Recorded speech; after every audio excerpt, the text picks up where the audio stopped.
The rain turned her blood to pink rivers on the pavement. Mara Lane crawled forward, one arm useless, the other clutching her ribs where his boot had landed. Somewhere behind her, he was still shouting. Her ex-husband, the man who'd promised forever and delivered fists instead. She had to get home.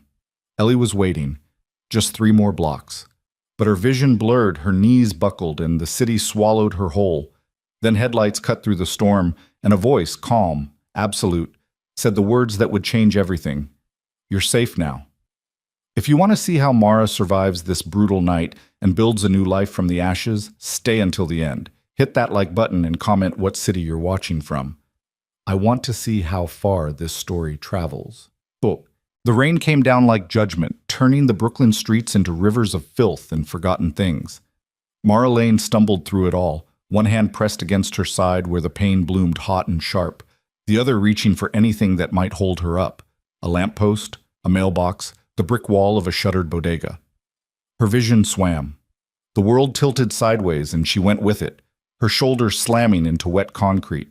She'd left her phone in the apartment. Stupid. But when Derek's fist had come flying at her face for the 3rd time that night, when he'd grabbed Ellie's stuffed rabbit and thrown it across the room just to watch their daughter cry, Mara had stopped thinking about phones or purses or anything except getting out. She'd shoved Ellie into the neighbor's apartment, Mrs. Chen, blessed Mrs. Chen who asked no questions, and locked her door the moment Mara pressed her baby into those wrinkled hands, and then she'd run. Derek had followed. The fight had spilled into the stairwell, then the lobby, then the street. He'd caught her half a block from the building, his fingers digging into her arm hard enough to bruise bone deep. The first slap had wrung her ears, the second had split her lip. When she'd finally broken free and run again, he'd thrown a beer bottle that shattered against her shoulder blade, glass embedding itself in a constellation of small burning stars across her back. Now she was 3 blocks away and he'd stopped chasing, probably went back for another drink, or maybe to smash what was left of their apartment. It didn't matter. All that mattered was getting back to Ellie. 3 blocks. She could do 3 blocks. Except her legs had other ideas. Mara's knee gave out and she went down hard, her palms scraping across the sidewalk. The rain hammered her back, finding every cut, every bruise, every place where Derek's rage had left its mark. She tried to push herself up, but her left arm wouldn't cooperate. Something wrong with the shoulder. Something that sent white-hot lightning through her whole body when she moved it. Get up, she whispered to herself. Get up, get up, get up. But the world was growing soft around the edges, darkness creeping in from the sides like curtains closing on a stage. She could hear her own breathing, ragged and wet. Could taste blood, could feel the rain washing everything away, all the fight, all the fear, all the desperate fury that had kept her moving this far. 3 blocks, might as well be 300. She pressed her forehead to the concrete and tried to remember how to breathe. That's when the headlights found her. Mara squinted against the sudden brightness, one hand coming up to shield her eyes. A car had pulled up to the curb, something expensive, sleek, and black, and completely out of place in this neighborhood where rust buckets and old Hondas were the local currency. The engine purred like a living thing. For a moment, nothing happened. The car just sat there, headlights burning, while Mara lay broken on the sidewalk and the rain kept falling. Then the driver's door opened. A man stepped out into the storm, and the first thing Mara noticed was that he didn't hurry, didn't run or rush or show any sign that the downpour bothered him at all.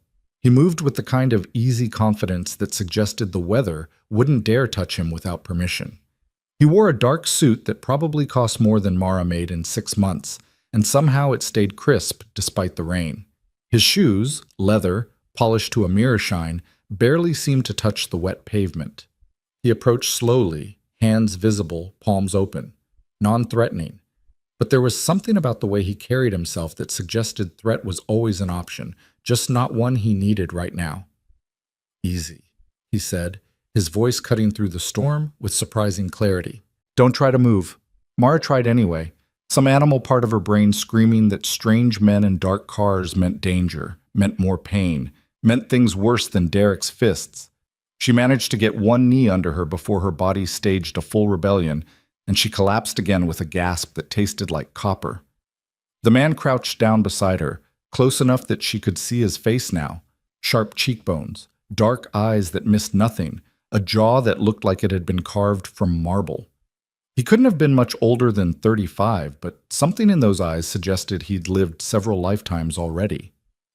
"You're bleeding," he said, which was possibly the most obvious statement anyone had ever made in the history of obvious statements. But his tone wasn't mocking, just factual. "How bad?" "I'm fine," Mara lied, because that's what you said to strange men on dark streets, even when you were very much not fine. One dark eyebrow lifted a fraction of an inch. "You're face down on a sidewalk in a rainstorm with what looks like a dislocated shoulder and at least 3 broken ribs. Try again." "I need to get home." Her voice came out thready, weak. She hated it. "My daughter. Where's home?" Mara hesitated. Giving out her address felt dangerous. Everything felt dangerous.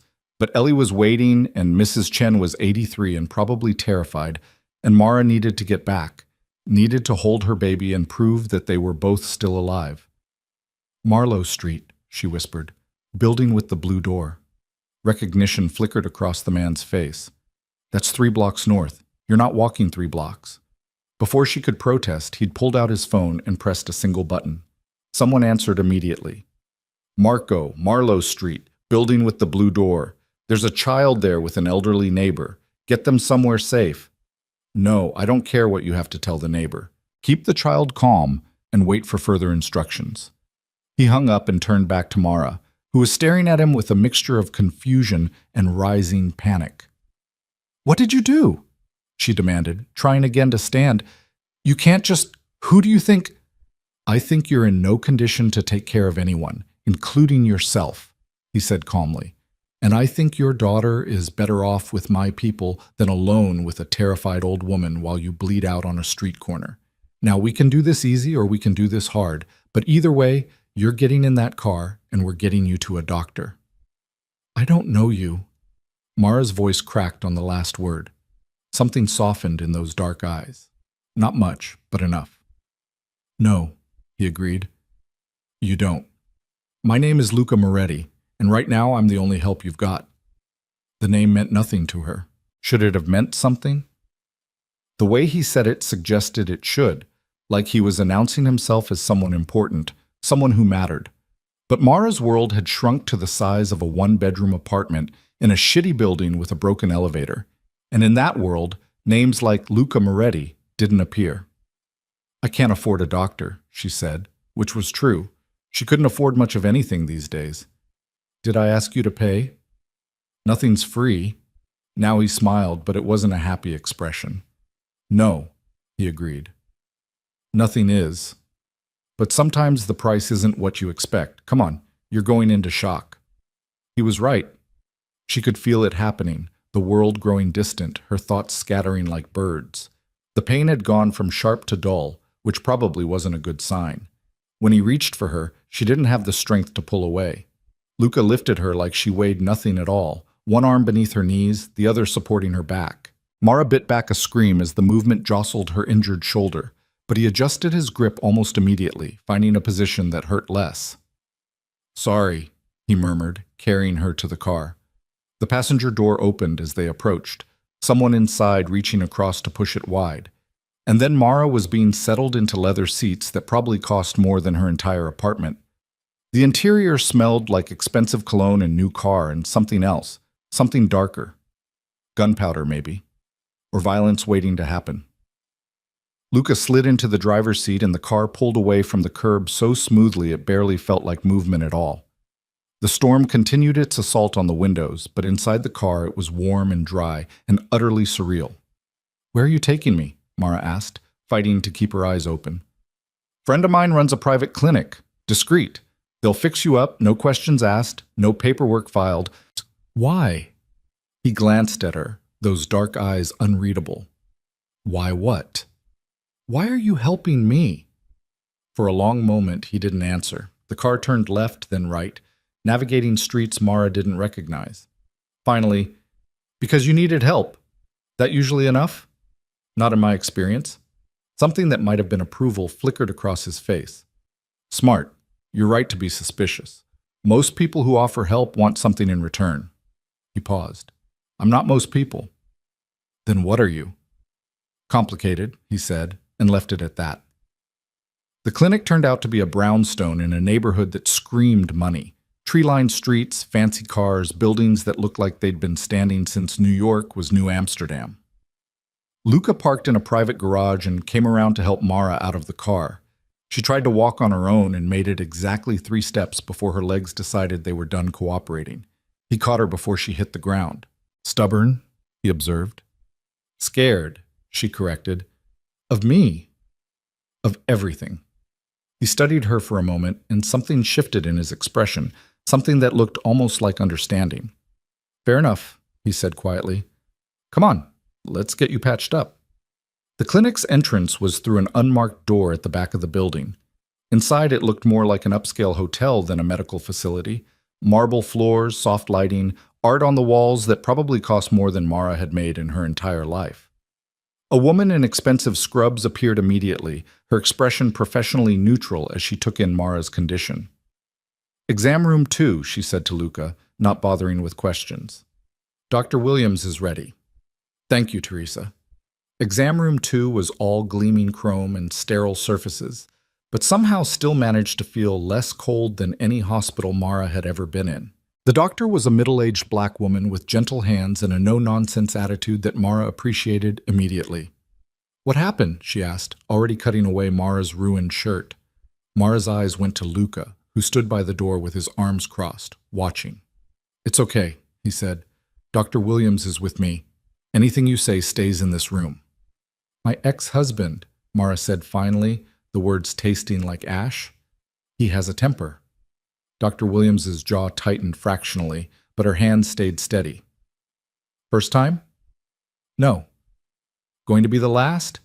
Mara thought about Ellie, about Mrs. Chen, about the way Derek's eyes had looked right before his fist came flying.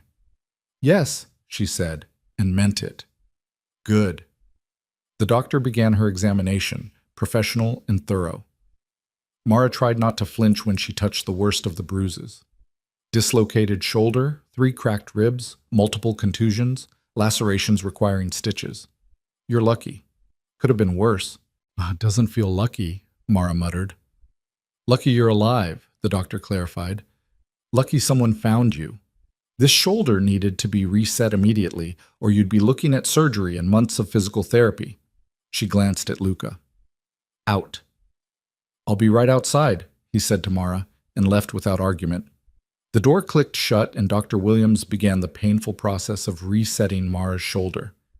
You know who that man is?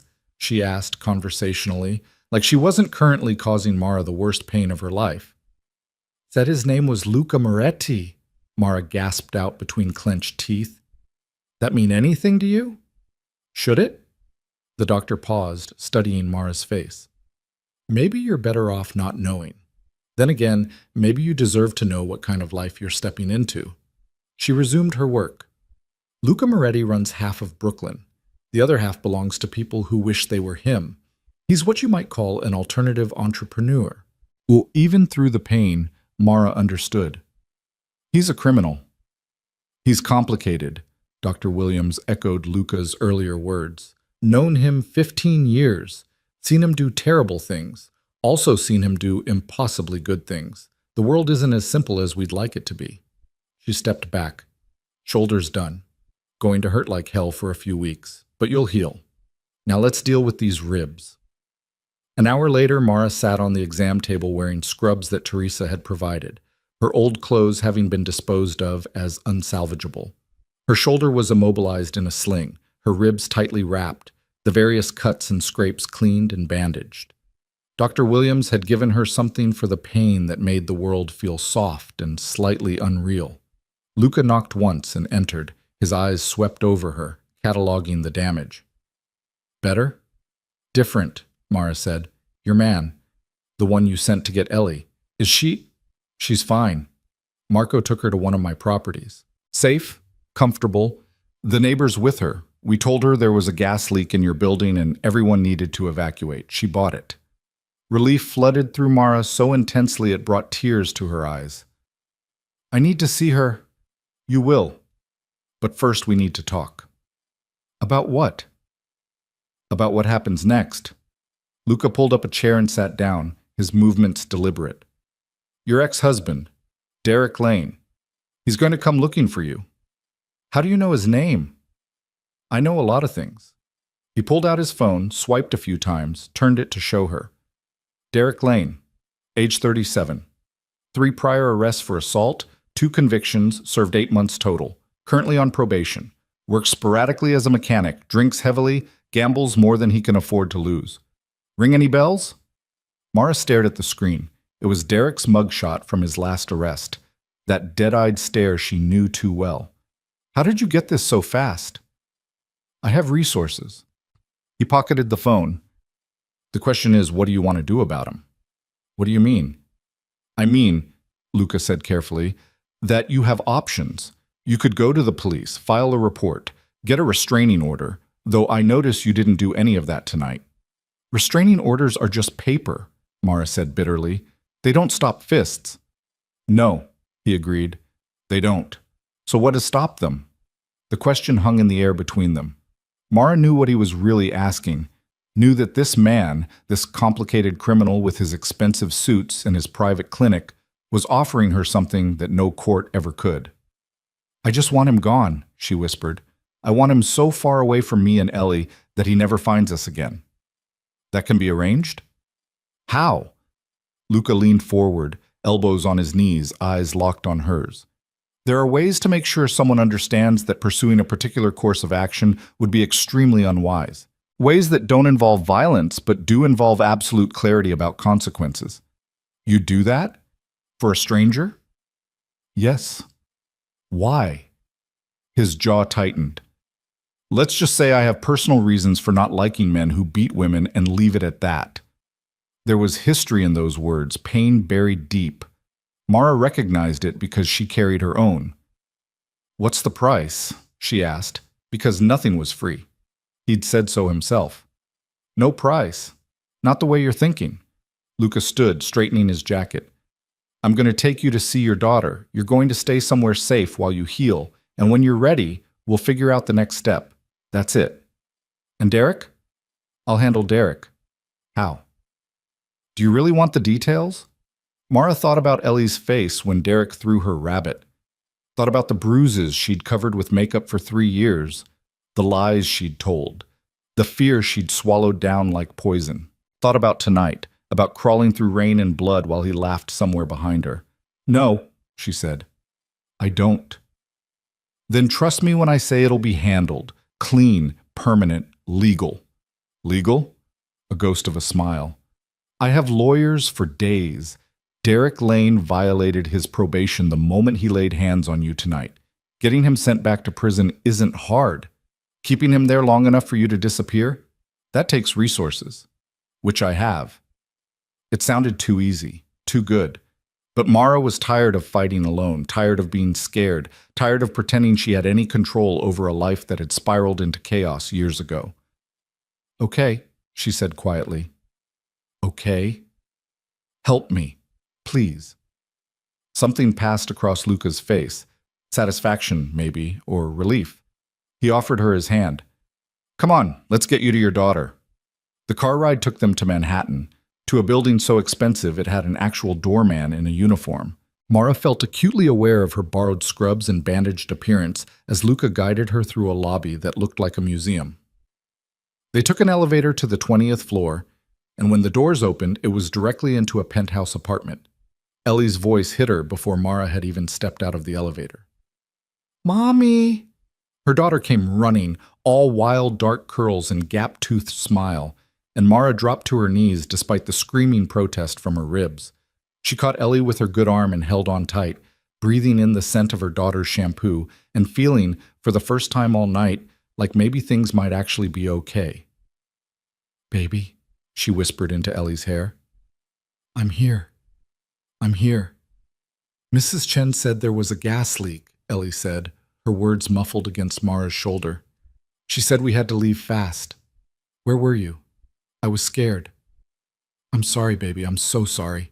Mara pulled back enough to look at her daughter's face, checking for tears, for fear, for any sign that tonight had damaged her. But we're safe now. Everything's going to be okay.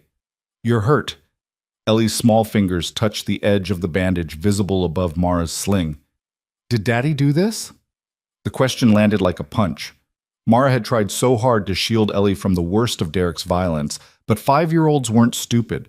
They saw things, understood more than adults wanted to believe. Yeah, Mara said, because she was done lying. He did. Is he coming here? No, baby, he's not. How do you know? Mara glanced up at Luca, who stood near the elevator with his hands in his pockets, watching the reunion with an unreadable expression. Because someone very strong is going to make sure of it. Ellie followed her mother's gaze and seemed to notice Luca for the first time. She studied him with the frank curiosity of childhood. Who are you? Luca? He said simply. Did you help my mom? I did. Thank you. Ellie's voice was solemn, adult serious in the way of children who'd grown up too fast. You're welcome. Mrs. Chen appeared from a doorway off the main room, her face creased with worry. Mara, merciful heavens, child, what happened to you? I'm okay, Mrs. Chen, just a little banged up. A little? The old woman's eyes swept over the sling, the bandages, the bruises already purpling on Mara's face. That man finally went too far, didn't he? Yes, Mara said quietly. But it's over now. Is it? Mrs. Chen looked at Luca with surprising shrewdness. And who are you, young man? Some kind of good Samaritan? Something like that, Luca replied. Mrs. Chen's skepticism was obvious, but she seemed to decide against pressing the issue. Well, I suppose I should be getting home, though I'm not sure what home I'm getting to if there's truly a gas leak. The building's fine, Luca said. That was just a necessary fiction, but I'd appreciate it if you'd keep the fiction alive for a while longer. Tell your neighbors that Mara and Ellie had to stay with family while their apartment was inspected. Can you do that? Mrs. Chen's eyes narrowed. You're asking me to lie. I'm asking you to help keep them safe. Sometimes those things overlap. The old woman studied him for a long moment. Then she turned to Mara. Is this what you want? Mara looked at her daughter, who'd plastered herself to Mara's side and showed no signs of letting go. Looked at this penthouse with its floor-to-ceiling windows and its leather furniture and its promise of safety. Looked at Luca Moretti, this complicated criminal who'd pulled her off a street corner for reasons she still didn't fully understand. Yes, she said. It is. All right then.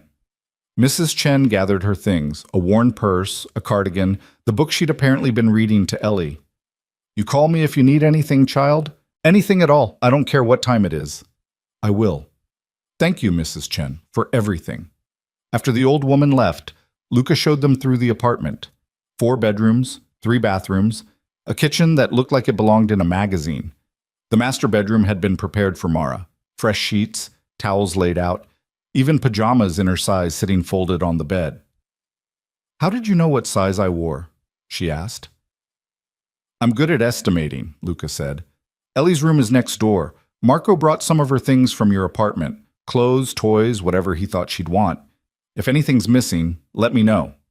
Ellie had already disappeared into the second bedroom, and her squeal of delight suggested she'd found something exciting. Mara started to follow, but Luca caught her good arm gently. Get some rest, he said. You're safe here. I've got security on the building, cameras everywhere. Nobody gets up here without my knowing about it. When will you deal with Derek? Tomorrow.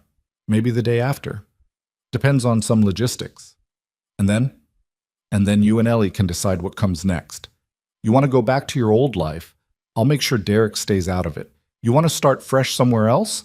I can arrange that too. Or, he paused, or what? Or you stay here, for a while. Figure things out without having to look over your shoulder every 5 minutes. It was too much, too generous. Men like Luca Moretti didn't do this kind of thing without wanting something in return. Why? She asked again, because she still didn't understand. He looked away, jaw working. When he finally spoke, his voice was quieter than before. 7 years ago, someone I cared about died because I wasn't paying attention, because I was too focused on business, on building an empire, on proving I was someone who mattered. I missed the signs that she was in trouble, and by the time I noticed, it was too late. His dark eyes came back to Mara. I can't fix that. Can't bring her back. But I can make damn sure it doesn't happen to someone else. Not on my watch. The grief in his voice was old, but not buried, a wound that had scarred over but never fully healed. Mara recognized it intimately. She carried similar wounds herself. I'm sorry, she said, and meant it. Yeah, me too. He straightened, and just like that, the vulnerability was gone, locked away behind that mask of control. You should rest. Dr. Williams said the pain medication might make you drowsy. Will you be here? In the apartment, I mean. No, I have my own place across town, but I'll be back tomorrow to check on you. He pulled a business card from his pocket and handed it to her. My number. You need anything at all. You call, day or night. Mara took the card, her fingers brushing his.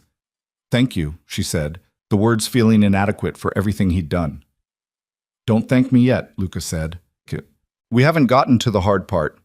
He left without explaining what the hard part might be, and Mara stood in the middle of the expensive bedroom holding a stranger's business card and wondering what she'd just agreed to. In the next room, Ellie was singing to herself, some made-up song about princesses and castles. The sound of her daughter's voice, happy and unafraid, was enough to quiet the doubts. Whatever came next, whatever price Luca Moretti eventually demanded, it couldn't be worse than what she'd left behind. Mara changed into the pajamas. They fit perfectly, which was somehow both impressive and unsettling, and went to check on Ellie. Her daughter had indeed found something exciting, a collection of stuffed animals, including a rabbit that looked exactly like the one Derek had destroyed. Look, Mommy! Ellie held it up triumphantly. It's Mr. Hops! Well, not Mr. Hops, but he looks just like him. He does, Mara agreed, settling carefully on the edge of the bed. What should we call this one? Ellie thought seriously. Mr. Hops, too. Very creative. I know. Ellie snuggled into the bed, which was easily 3 times the size of her bed at home. Mommy? Are we really safe here? Yes, baby, we really are. Promise? Mara thought about Luca's eyes, about the quiet certainty in his voice when he said Derek would be handled. Thought about the security cameras and the doorman and the fact that this building probably cost more per month than she'd made in a year. Promise, she said. Ellie's eyes were already drifting closed, exhaustion finally catching up with her. Okay. Love you, Mommy. Love you too, baby, more than anything. Mara sat there until Ellie's breathing evened out into sleep, then made her way back to the master bedroom. Her entire body ached, the pain medication wearing off just enough to remind her of every bruise, every cut, every place where Derek's violence had left its mark. She stood at the floor-to-ceiling window and looked out at the city spread below like a carpet of lights. Somewhere out there, Derek was probably nursing a bottle and planning his next move. Somewhere out there, Luca Moretti was setting plans in motion that would change everything. And here, 20 floors up in a borrowed penthouse, Mara Lane was trying to figure out who she'd become now that she'd stopped running. Her reflection stared back at her from the glass, battered, bandaged, but still standing, still breathing, still fighting. It would have to be enough. Morning came through the floor-to-ceiling windows like an invasion, all golden light and impossible brightness. Mara woke to unfamiliar softness, Egyptian cotton sheets, a mattress that didn't have springs poking through, silence instead of the usual symphony of car horns and shouting neighbors. For 3 disoriented seconds, she didn't remember where she was. Then her shoulder screamed its reminder and everything came flooding back. Derek. The rain. Luca Moretti's dark eyes watching her like she was a puzzle he'd decided to solve. She sat up carefully, testing her body's limits. The ribs protested but didn't shriek. The shoulder throbbed dully beneath its sling. Someone had left water and pain medication on the nightstand. She didn't remember those being there last night, which meant someone had come in while she slept. The thought should have terrified her. Instead, she felt something closer to gratitude. The medication went down easy. The water tasted expensive somehow, filtered and perfect. Everything in this place was perfect, which made Mara feel like a stain on expensive fabric. She found Ellie already awake in the kitchen, sitting at the breakfast bar with a plate of pancakes shaped like Mickey Mouse. A woman Mara didn't recognize stood at the stove, mid-40s with kind eyes and efficient movements. "Good morning," the woman said, not missing a beat as she flipped another pancake. "I'm Rosa. Mr. Moretti asked me to make sure you and your daughter had everything you needed. There's coffee if you want it, or tea, or I can make you whatever sounds good." "Coffee's fine," Mara said carefully, still trying to process the fact that there was a stranger in the apartment making breakfast. "Thank you." "Mommy, look!" Ellie held up a forkful of pancake. "They're shaped like Mickey. Rosa says she can make any shape I want tomorrow. I'm thinking dinosaurs." "Dinosaurs sound good, baby." Mara accepted the mug of coffee Rosa handed her and tried not to wince at how perfectly it was made. Cream, no sugar, exactly the way she liked it. "How did you know?" Rosa smiled. "Mr. Moretti is thorough. He sent over your preferences yesterday." "He doesn't know my preferences. I only met him last night. He's very good at gathering information quickly." Rosa turned back to the stove, clearly considering the subject closed. Mara sipped her coffee and tried to shake the unsettled feeling creeping up her spine. Luca Moretti had known her clothing size, known how she took her coffee, known enough about her apartment to send someone to gather Ellie's favorite things. That level of detail didn't happen overnight, which meant he'd been digging into her life with the kind of thoroughness that should have been alarming. It was alarming. She just couldn't muster the energy to care when the result was her daughter eating Mickey Mouse pancakes in a safe apartment instead of cowering in a one-bedroom while Derek raged. Rosa left after breakfast, promising to return that evening to make dinner. The moment the door closed behind her, the silence felt crushing. Mara wasn't used to quiet. Their old apartment had been all noise, neighbors fighting, televisions blaring through thin walls, Derek's unpredictable storms of anger. This penthouse existed in some other realm where sound came muted and soft. Ellie seemed perfectly content, already spreading out on the living room floor with the collection of toys that had mysteriously appeared in her room. Mara watched her daughter play and tried to plan next steps. She needed to call her boss at the diner, if she still had a job after not showing up yesterday. Needed to figure out what came after this, after Luca's generosity ran out and reality reasserted itself. Her phone was gone, left behind in the chaos of last night. The thought of being disconnected from the world should have bothered her more than it did. She was still trying to decide what to do when the elevator chimed and Luca stepped out, carrying a paper bag from a bakery that probably had a 6-month wait list. "Morning," he said, setting the bag on the kitchen counter. "Brought bagels. Rosa said you hadn't eaten much." "Rosa reports to you." "Everyone reports to me." He said it matter-of-factly, without arrogance. "How are you feeling?" "Like I got hit by a truck." "That's better than yesterday, then." "Yesterday you looked like the truck backed up and hit you again." He pulled out a bagel, already sliced and prepared exactly the way she would have done it herself. "Eat." Mara took it mostly because arguing seemed exhausting.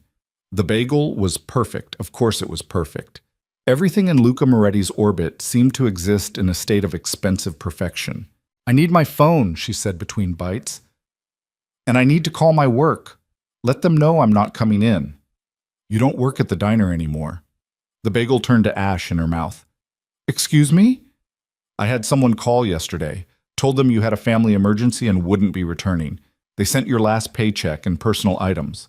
He gestured to a box sitting on the counter that Mara hadn't noticed. "Your phone wasn't in your apartment, but I got you a new one.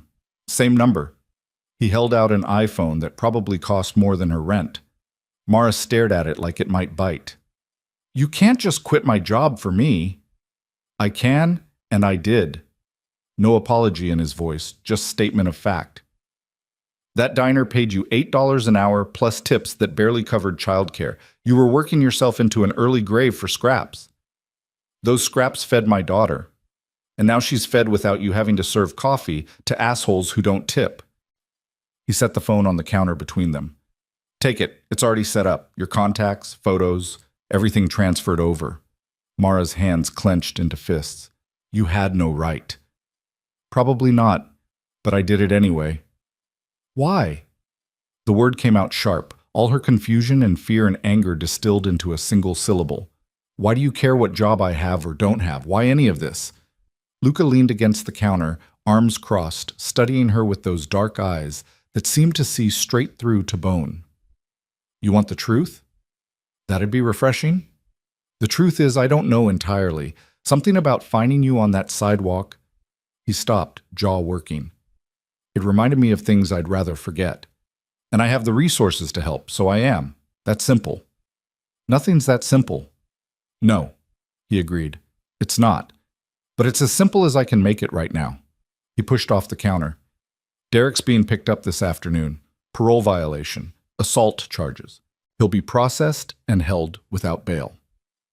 My lawyers are already working with the DA's office to make sure he stays locked up for a good long time. The relief was immediate and overwhelming. How long? 3 to 5 years minimum if everything goes according to plan. And it will. 3 to 5 years.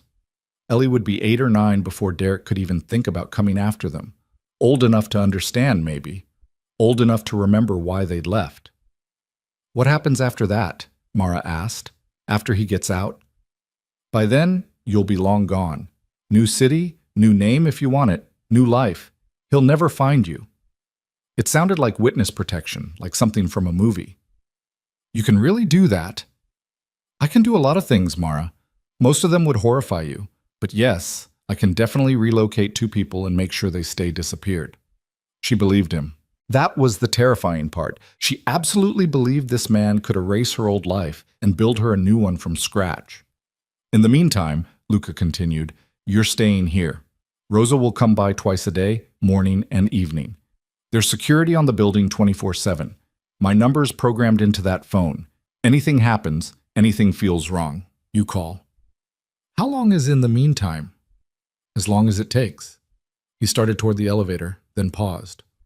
Oh, and there's a bank card in the phone case. Emergency expenses, whatever you and Ellie need. Don't worry about the limit. I'm not taking your money.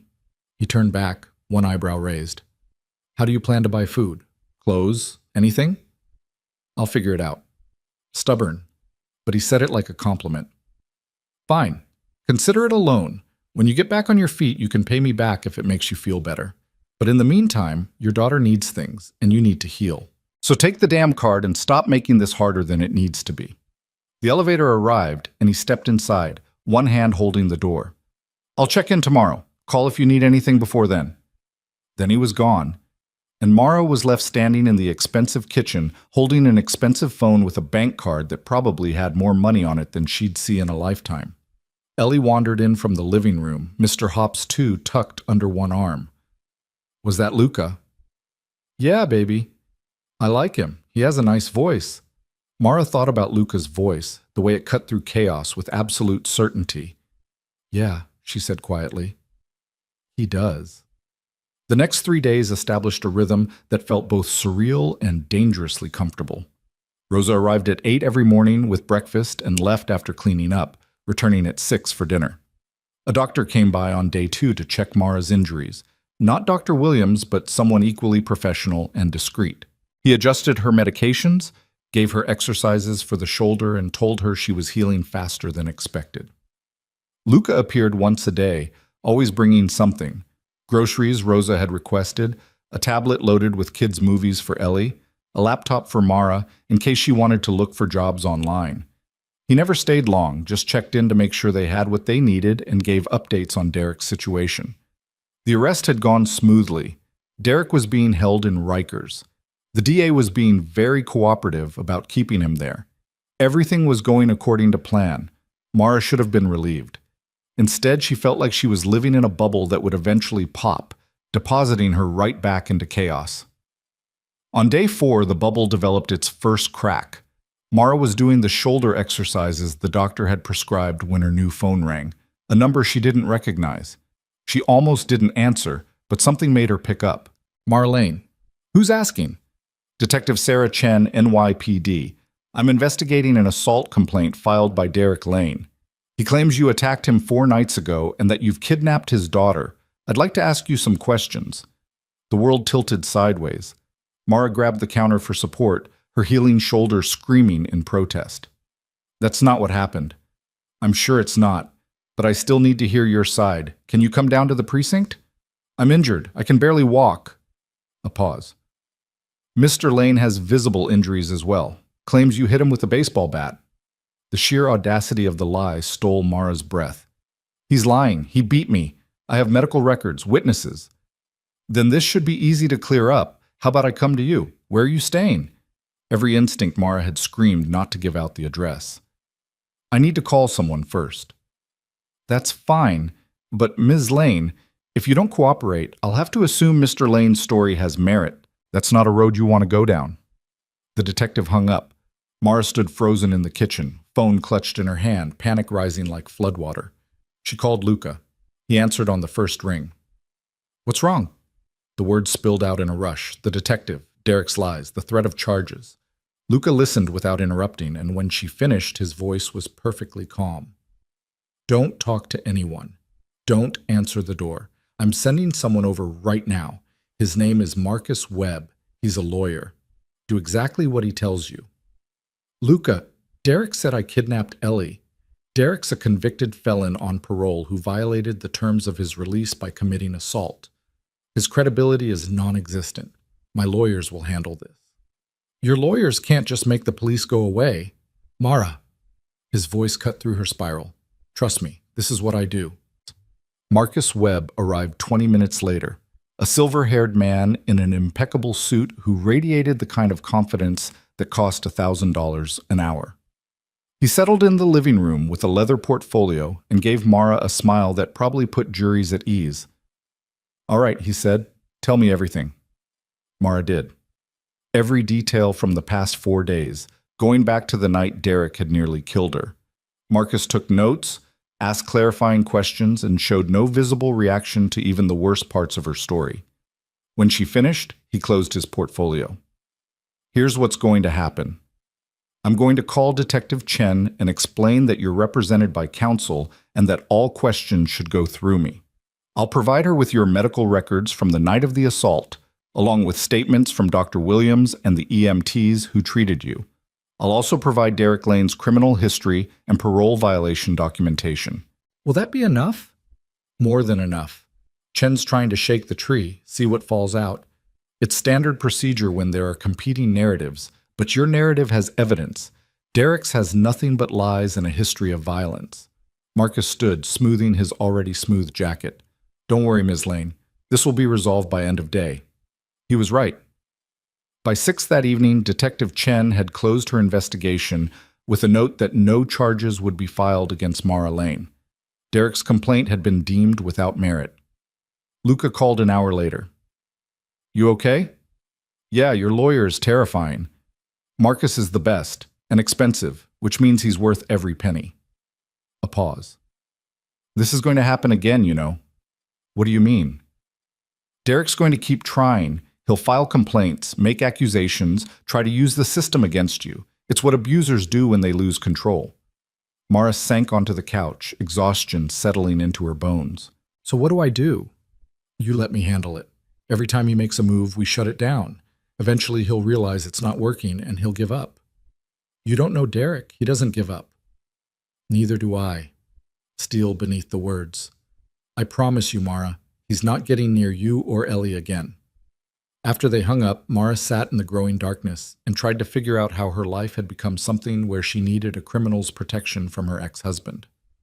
The universe had a sick sense of humor. A week slipped by, then 2. Derek tried twice more, once claiming Mara had stolen from him, once trying to file for emergency custody of Ellie. Each time, Marcus Webb made the problem disappear with the efficiency of expensive litigation. Each time, Luca checked in to make sure Mara was holding up. She was. Mostly. The physical injuries healed faster than the mental ones. Her shoulder regained mobility. The bruises faded from purple to yellow to gone. The nightmares, though, those stuck around. She'd wake gasping in the dark, Derek's face looming over her, his fists coming down. And then she'd remember she was safe, 20 floors up, protected by cameras and doormen, and a man who made problems vanish with a phone call. It should have felt more secure than it did. Ellie adjusted with the resilience of childhood.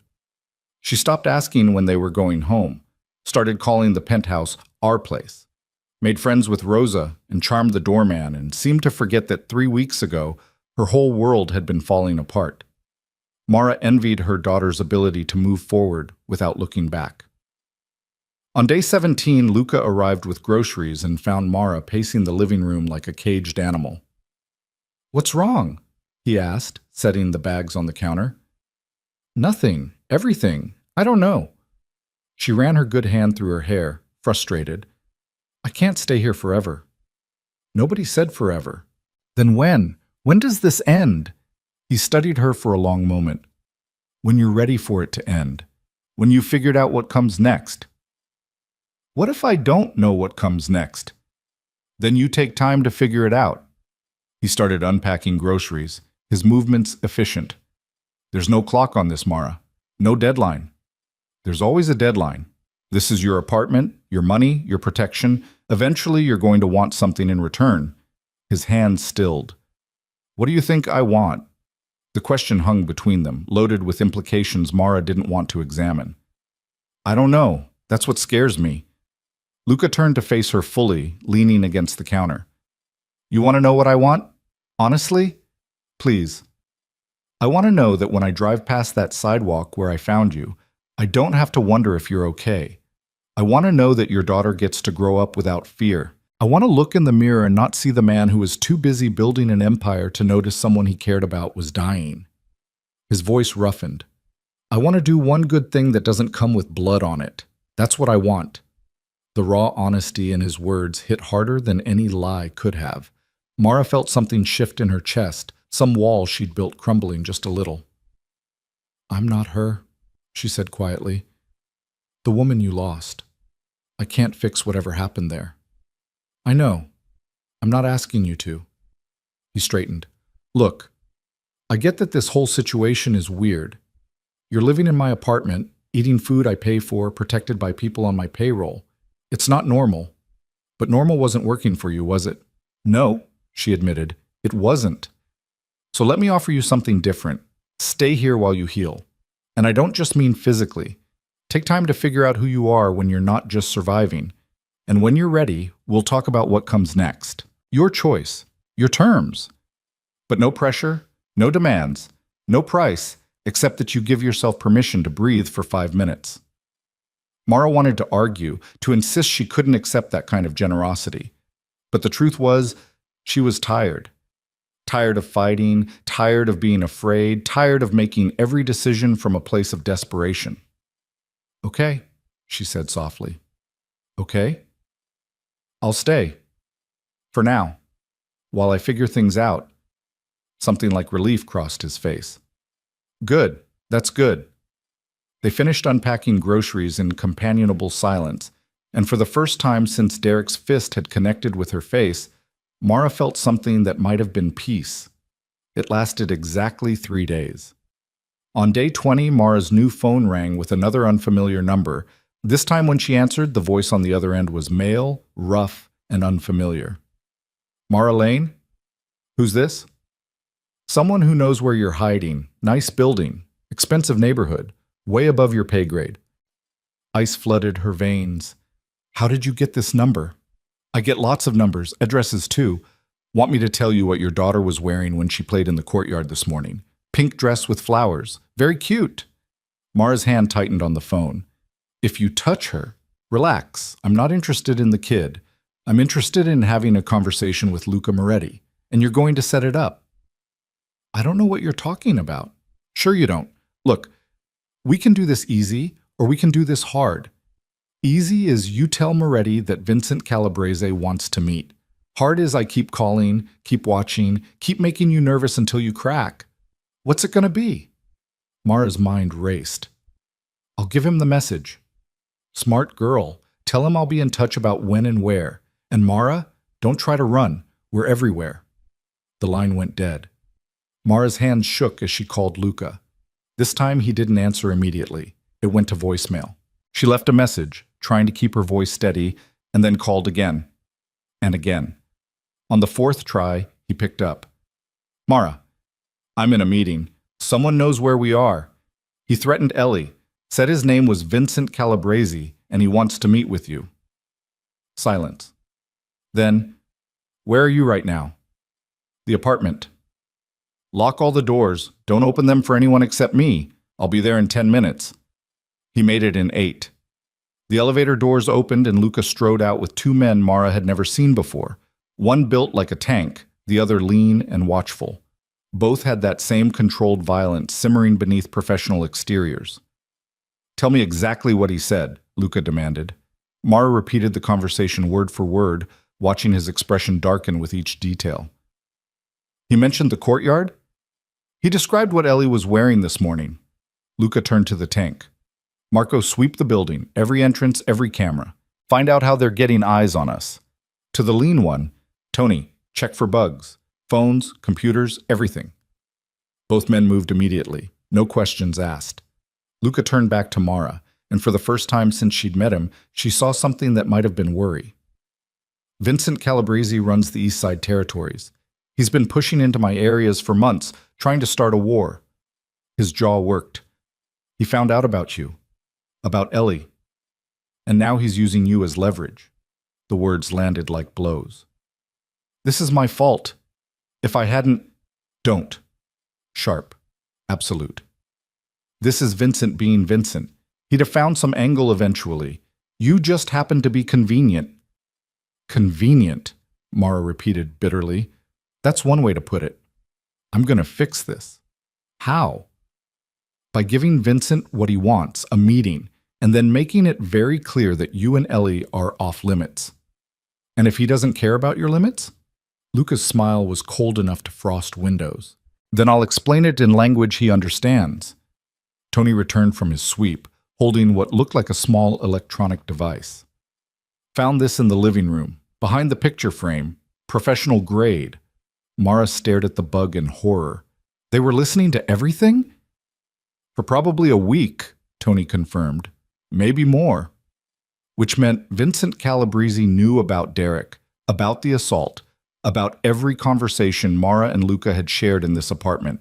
He knew her vulnerabilities, her fears, her daughter's name. I can't stay here, Mara said, panic rising. If they can bug the apartment, plant cameras. You're not going anywhere. Luca's voice cut through her spiral. This building is about to become Fort Knox. No one gets in or out without going through security that would make the Secret Service jealous. He turned to Marco. Call in everyone. Full lockdown protocol. And get Marcus on the phone. We're going to need legal backup in case this goes sideways. On it! Marco pulled out his phone and stepped away. Luca moved closer to Mara, his voice dropping. I need you to trust me. Can you do that? She wanted to say yes, wanted to believe that this man who'd pulled her off a sidewalk could protect her from whatever storm was coming, but trust had been beaten out of her a long time ago. I don't know, she whispered. Fair enough. He stepped back. Then trust this. I don't lose. Not fights, not territory, and definitely not people under my protection. Vincent Calabrese is about to learn that the hard way. Within 2 hours, the penthouse had transformed into something between a fortress and a command center. Men in dark suits appeared with equipment that looked like it belonged in spy movies, signal jammers, counter-surveillance tech, weapons that stayed holstered but were impossible to ignore. Mara watched them work with a growing sense of unreality, like she'd stumbled into someone else's life. Ellie, thankfully, thought it was all very exciting. She'd decided the security team were superheroes and kept trying to guess their powers. Marco played along, telling her his superpower was knowing when people were lying. Tony's was being invisible when he needed to be. The little girl ate it up, completely oblivious to the tension crackling through every adult in the room. Luca had taken over the dining table, phone pressed to his ear, conducting 3 conversations at once. Mara caught fragments, coordinates, time windows, legal contingencies. He moved through problems the way surgeons moved through operations, precise and emotionless. When he finally hung up, Marco was waiting with an update. Building's clean now, Marco reported. 6 cameras on the perimeter, 2 on the service entrance. Vincent's people were thorough. We've got countermeasures in place. They're blind now. Good. Luca's eyes found Mara across the room. Can you take Ellie into her bedroom? We need to talk. The careful neutrality in his voice sent warning bells through her system. Mara nodded and collected her daughter, who protested leaving the superheroes but went willingly when promised extra bedtime stories. When she returned, Luca was alone. The security team had melted away to whatever positions they'd taken up around the building. Sit, he said, gesturing to the couch. Mara sat. What did you find out? Vincent wants to meet tomorrow night. Neutral territory, limited security on both sides. He says he just wants to talk. You don't believe him. Vincent Calabrese doesn't do anything without an angle, but refusing to meet would be worse. It'd look like weakness, and in my world, weakness gets you killed. He leaned forward, elbows on his knees. There's something else. Something you need to know about Derek. Ice crystallized in Mara's stomach. What about him? He didn't just beat you because he's a drunk with anger issues. He beat you because he's in debt. Deep debt. The kind that gets people disappeared. I don't understand. Luca pulled out his phone, swiped to a photo, held it out. The image showed Derek sitting across a table from two men Mara didn't recognize. The photo was grainy, obviously taken from a distance, but Derek's face was clear enough. These are Vincent's people, Luca said quietly. This photo was taken 3 weeks before I found you. Your ex-husband owes Vincent Calabrese $47,000 from a poker game that went very badly. The number hit like a physical blow. 47,000. They'd never had $47,000. They'd never had $4,000. That's impossible. Derek doesn't have that kind of money. No, he doesn't. So he offered Vincent something else as collateral. The apartment went very quiet. Mara could hear her own heartbeat, loud and frantic. You, Luca said, and Ellie. The words didn't make sense, couldn't make sense. What? He told Vincent he had a wife and kid, said Vincent could have you both if he'd forgive the debt. Vincent was considering it. You'd be worth more than $47,000 on certain markets, but then you left Derek, and when I found you and brought you into my protection, you became untouchable. He paused, until Vincent figured out the connection. Mara's hands were shaking. She pressed them together, trying to still the tremors. You're telling me Derek was going to sell us? Like property? Yes. To pay a gambling debt? Yes. The rage came from somewhere deep and primal, burning away the shock. That son of a bitch. That absolute... She couldn't even finish the sentence. There weren't words vile enough. I know, Luca said, and something in his voice suggested he really did know, that he'd seen this particular brand of human garbage before. Does Vincent still want... Mara couldn't say it. No, you're under my protection. That makes you untouchable, but it also makes you leverage. His expression hardened. Vincent's not stupid. He knows I won't just hand you over, but he also knows that threatening you gets my attention, which is what this whole thing has been about, forcing me to the table. So I'm bait. Your motivation.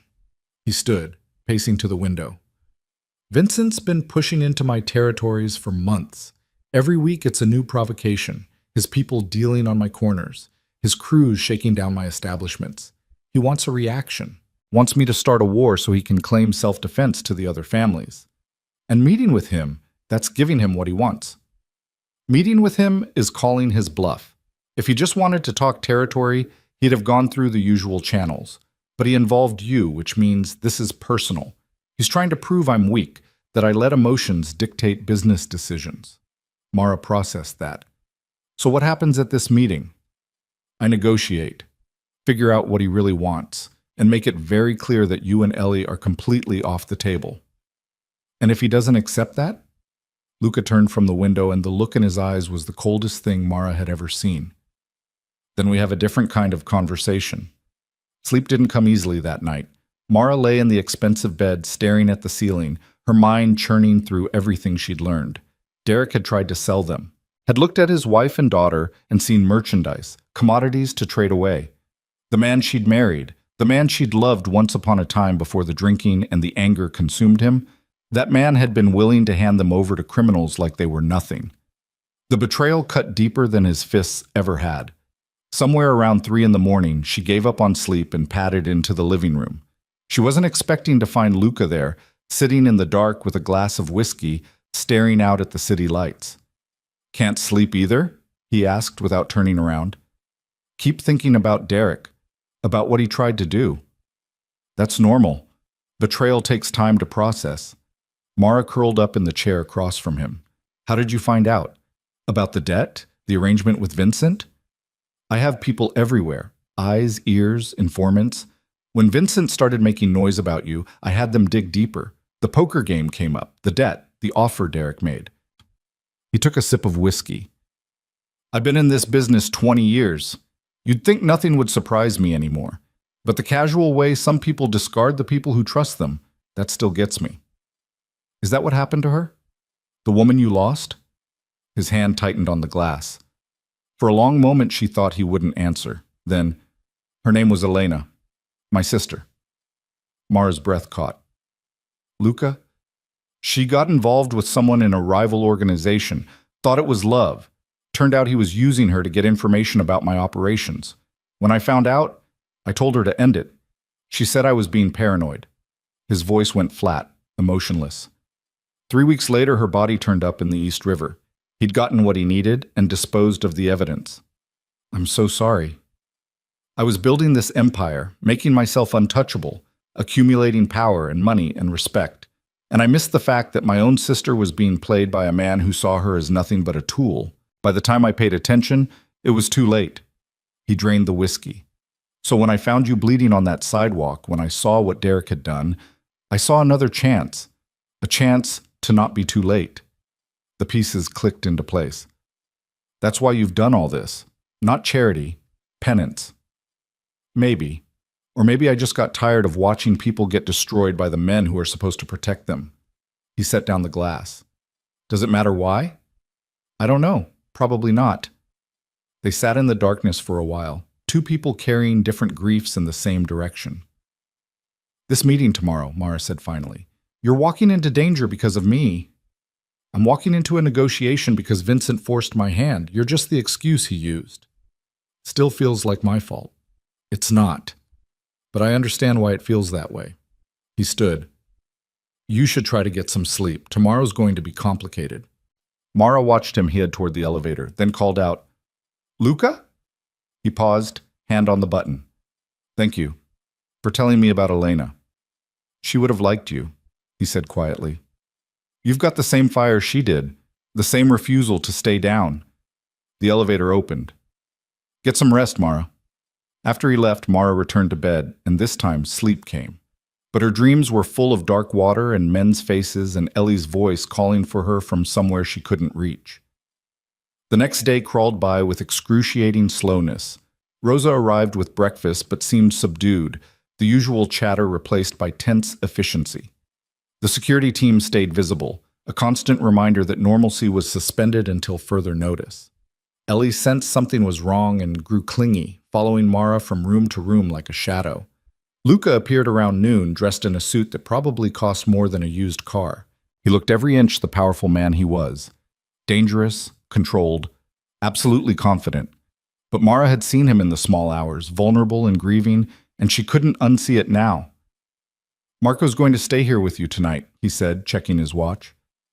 The meeting's at 9. I should be back by 11, midnight at the latest. And if you're not? Then Marcus Webb will contact you with instructions, but it won't come to that. You sound very sure. I'm very good at what I do.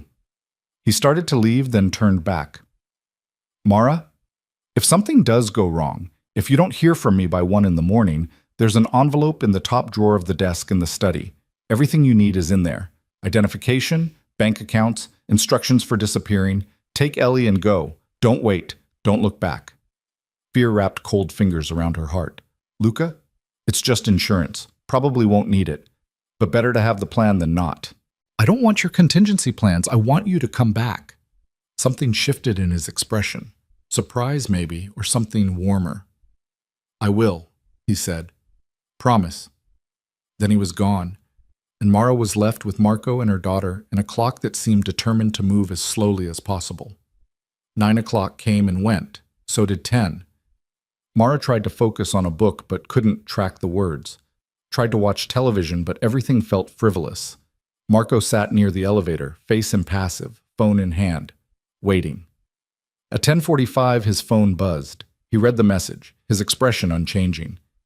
They're wrapping up. Boss says he'll be here within the hour. Relief flooded through her. It went well? Message doesn't say, just that it's ending. The hour that followed felt longer than the previous 5 combined.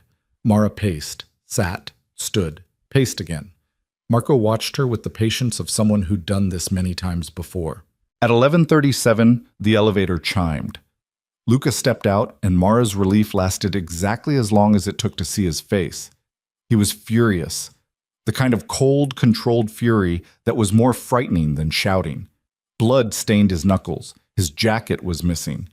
And behind him came Tony, supporting a man Mara had never seen before, someone who was conscious but barely, his face a mess of bruises and blood. "Get Ellie in her room," Luca said. "Now!" Mara didn't argue. She scooped up her daughter, who'd fallen asleep on the couch, and carried her to the bedroom. When she returned, the injured man was sitting at the dining table while Tony worked on his face with a first aid kit. Luca stood at the window, still radiating that terrible anger. "What happened?" Mara asked. "Vincent happened." Luca's voice was ice. "The meeting was a setup. He never intended to negotiate. He wanted me vulnerable, away from my territory with minimal security. And he brought Derek." The name hit like a slap. "What?" "Derek was there. Vincent had him brought from Rikers. Don't ask me how. He's got people everywhere, including the correctional system." Luca turned, and his eyes were black with rage. Vincent's offer was simple. He'd forgive Derek's debt if Derek could identify something valuable about you, something Vincent could use. Mara's blood turned to ice. "What did Derek tell him?" "Nothing useful, as it turns out. Derek doesn't know anything about you except that you're stubborn and hard to break. But he tried, sat there and tried to sell you out a second time." His hands clenched. "So I made sure he understood that was a mistake." "The blood on your knuckles is Derek's, yes, and it'll be the last time he makes the mistake of speaking your name in my presence." The injured man at the table coughed, drawing attention. Luca crossed to him in 3 strides. "This is Anthony Russo," Luca said, "one of Vincent's lieutenants. He's going to tell us everything about Vincent's operation. Aren't you, Anthony?" The man nodded weakly. When he spoke, his voice was thick with pain and missing teeth. "Vincent's planning something bigger. The thing with Derek, with your girl, that was just the opening move. He's got support from the commission. They think you're getting too powerful, too independent. They want you brought to heel." "The commission approved a hit on me?" "Not exactly. They approved Vincent taking action to stabilize his territory. How he does that is up to him, and Vincent's chosen war." Luca's expression went absolutely glacial. "When?" "Soon. Days, maybe a week. He's gathering allies, calling in favors, planning to hit all your operations at once, overwhelm your defenses." "How many soldiers?" 150, maybe 200. The number hung in the air like a death sentence. Mara didn't know much about organized crime, but even she understood that 200 attackers was an army. "What does he want?" Luca asked. "Territory? Money? Or does he just want me dead?" "All of it. Your territory, your operations, your life. He wants to absorb everything you've built and present it to the commission as proof he's the future." Anthony coughed again, blood speckling his lips. "I'm telling you this because Vincent killed my brother last week. Blamed it on your people to justify escalation. My brother wasn't even involved in the life. He was a teacher, for Christ's sake. But Vincent needed a martyr, so he made one." The raw grief in the man's voice was familiar. Mara had heard that same note in Luca's voice when he talked about Elena. "Where's Derek now?" Mara asked, surprised by how steady her voice sounded. Luca glanced at her. "Back at Rikers. I made some calls. He won't be getting any more special field trips, and his stay just got extended. Turns out there was evidence of him attempting to bribe a corrections officer. He's looking at another 5 years minimum. You framed him. I ensured justice was served. There's a difference." He turned back to Anthony. "You're going to tell me everything, every safe house, every weapons cache, every route Vincent's people use, and then you're going to disappear somewhere Vincent will never find you. I'm a dead man either way. Maybe. But helping me gives you a chance. Staying loyal to Vincent guarantees you end up in the river." Luca's voice softened fractionally. "I can protect you, Anthony, but only if you give me everything." The man nodded. Okay. I'll tell you everything." For the next 2 hours, Mara listened as Anthony Russo systematically dismantled Vincent Calabrese's operation from the inside. Locations, names, schedules, weak points, it poured out in a torrent of information that Marco recorded on his phone. Luca asked precise questions that suggested he already knew half of what Anthony was revealing and was simply confirming details. When it was finally done, Tony helped Anthony to a back bedroom. Luca, Marco, and Mara were left in the living room surrounded by the wreckage of the evening. "So what now?" Mara asked. "Now I go to war." Luca's voice was matter-of-fact. "Vincent wants to absorb my operation. I'm going to dismantle his first. Hit his income streams, turn his allies, make it clear to the commission that backing him was a catastrophic miscalculation." "That sounds dangerous." "It is. Which is why you and Ellie are leaving the city." "What?" "No, I'm not running. This isn't running. It's being smart. Vincent knows where you are, knows you matter to me. That makes you a target. I can't protect you and fight a war at the same time." "So you're just shipping us off somewhere?" "I'm ensuring you survive what's coming." He pulled out his phone, pulled up a photo. "There's a house upstate, 3 hours from the city, middle of nowhere, completely off the grid. You'll have security, everything you need. You stay there until this is finished." Mara stared at the photo. A beautiful craftsman-style house surrounded by trees, isolated and peaceful. It looked like something from a magazine. It looked like a cage. "How long?" she asked. "However long it takes." "That's not an answer." "It's the only answer I have." He met her eyes. "I will end this, Mara. I will make sure Vincent never threatens you again, but I need you safe while I do it. Please." The please broke through her resistance. She'd never heard him ask for anything, never heard that note of vulnerability in his voice. "Okay," she said finally. "We'll go. But Luca, you come back.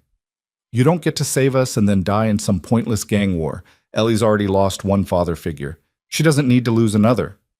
"I'm not her father." "No. But you're the first man who's ever protected her instead of hurting her. That matters. You matter." The words surprised her even as she said them, but they were true. Somewhere in the chaos of the past 3 weeks, Luca Moretti had become important. "So you come back." He was quiet for a long moment. Then, "I'll come back." They left before dawn. Mara and Ellie bundled into an SUV with tinted windows while the city still slept. Marco drove, with Tony in the passenger seat. 2 more cars followed, security that Luca wasn't taking chances with. Ellie thought it was an adventure. Mara knew better. The house was exactly as beautiful as the photo suggested, all warm wood and big windows and space to breathe. The security was invisible but present, cameras, motion sensors, armed men who kept their distance but were always there. It was a gilded cage, comfortable and safe, and utterly isolating. The first 3 days were the hardest. No news from the city, no word from Luca. Just Marco's assurances that everything was proceeding according to plan, and Mara's growing certainty that something had gone terribly wrong. On day 4, her new phone rang. Unknown number. She almost didn't answer. "Mara Lane." The voice was cultured, older, unfamiliar. "Who is this?" "My name is Arthur Galante. I'm a mediator for the commission. I'm calling to inform you that the situation between Mr. Moretti and Mr. Calabrese has been resolved." Her heart stopped. Resolved how? Mr. Calabrese is no longer a factor in territorial negotiations. His operations have been absorbed by other families, and your name, along with your daughter's, has been placed on a list of untouchable parties. No member of any affiliated organization will approach, threaten, or harm either of you under penalty of excommunication. It took a moment for the words to penetrate. "Vincent's dead?" "Mr. Calabrese is no longer a factor," Arthur repeated, which was probably the closest to confirmation she'd get. "Mr. Moretti asked me to convey that you're safe now, completely and permanently safe. He'll be in touch soon to discuss next steps." "Is he okay? Is Luca okay?" "Mr. Moretti is fine. Tired but uninjured. He's currently engaged in transition meetings but should be free within the day." A pause. "He also asked me to tell you that he keeps his promises." The call ended.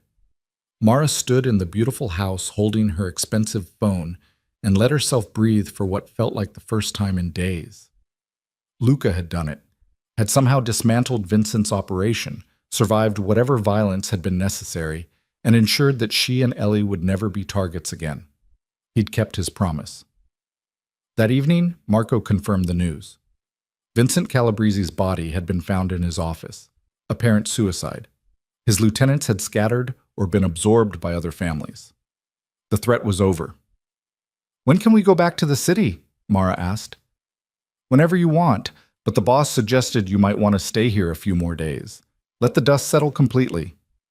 "I want to see him. I want to make sure he's really okay." Marco smiled, the first genuine smile she'd seen from him. "He said you'd say that. He's coming here tomorrow morning. Wanted to tell you himself that it's over." Mara woke before sunrise, unable to sleep through the anticipation. She'd spent half the night rehearsing what she'd say to Luca. Thank you seemed inadequate, and anything more felt too revealing of feelings she wasn't ready to examine. In the end, she decided to let the moment dictate the words. Ellie was still asleep, sprawled across her bed in the guest room with Mr. Hops. Two clutched tight. Mara watched her daughter breathe, steady and peaceful, and felt something loosen in her chest. For the first time in 5 years, Ellie was truly safe. Not temporarily protected, not hiding, not one bad day away from disaster. Safe. The word felt foreign and precious.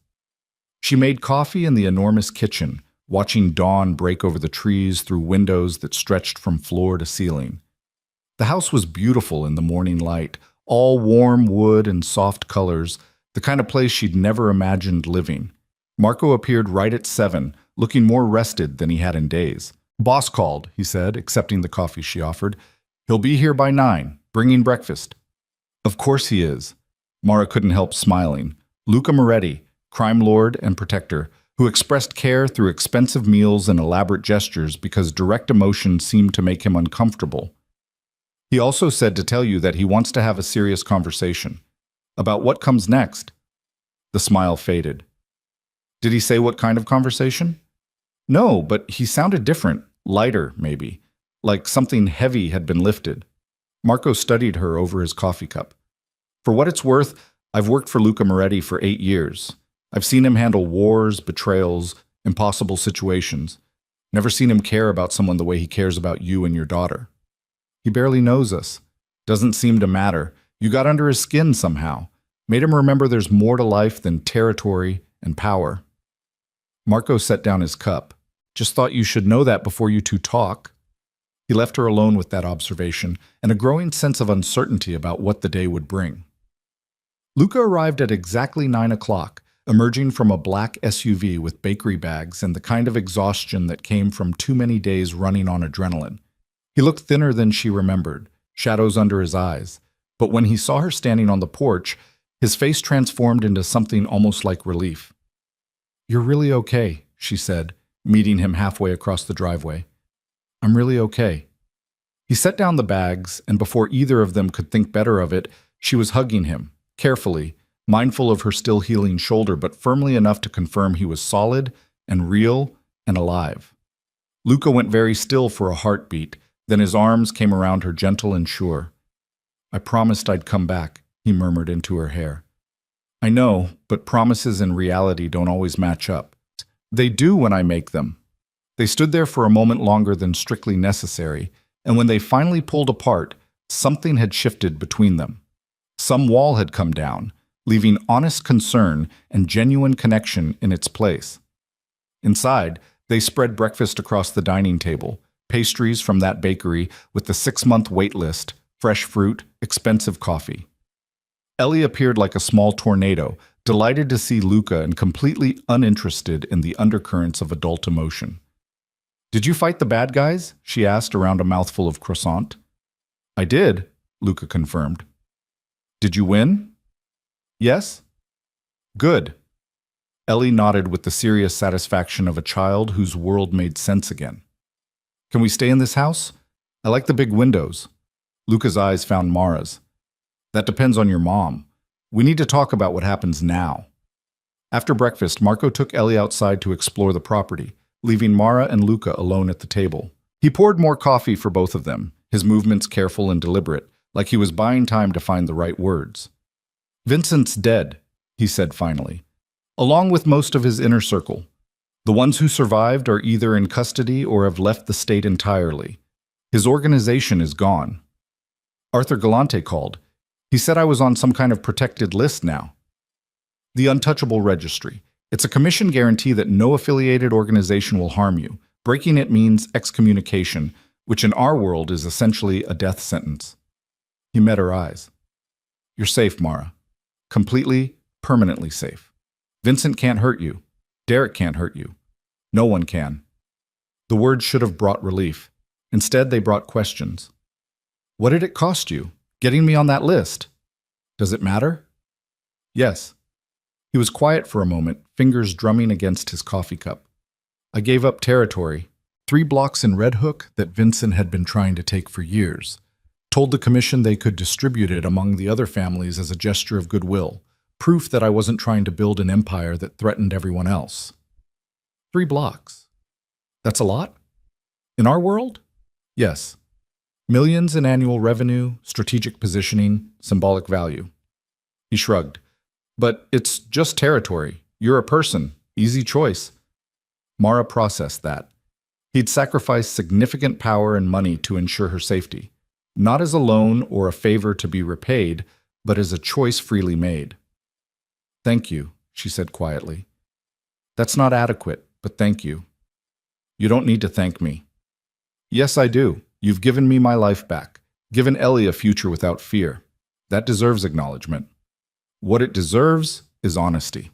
Luca set down his cup and leaned forward, all pretense of casual conversation abandoned. "I need to tell you something, and I need you to really hear it. Can you do that?" Wariness crept through her. "Okay. When I found you on that sidewalk, I told myself it was about Elena. About not being too late this time. About redemption or penance or whatever story let me sleep at night. And maybe that was true at first, but somewhere between the hospital and the penthouse and watching you put your daughter to bed every night, somewhere in there, it stopped being about my dead sister and started being about you." Mara's breath caught. "Luca, let me finish. Please." He ran a hand through his hair, a gesture of frustration or nervousness she'd never seen from him. "I'm not good at this, at feelings, at vulnerability, at any of it. I've spent 20 years building walls and eliminating weaknesses.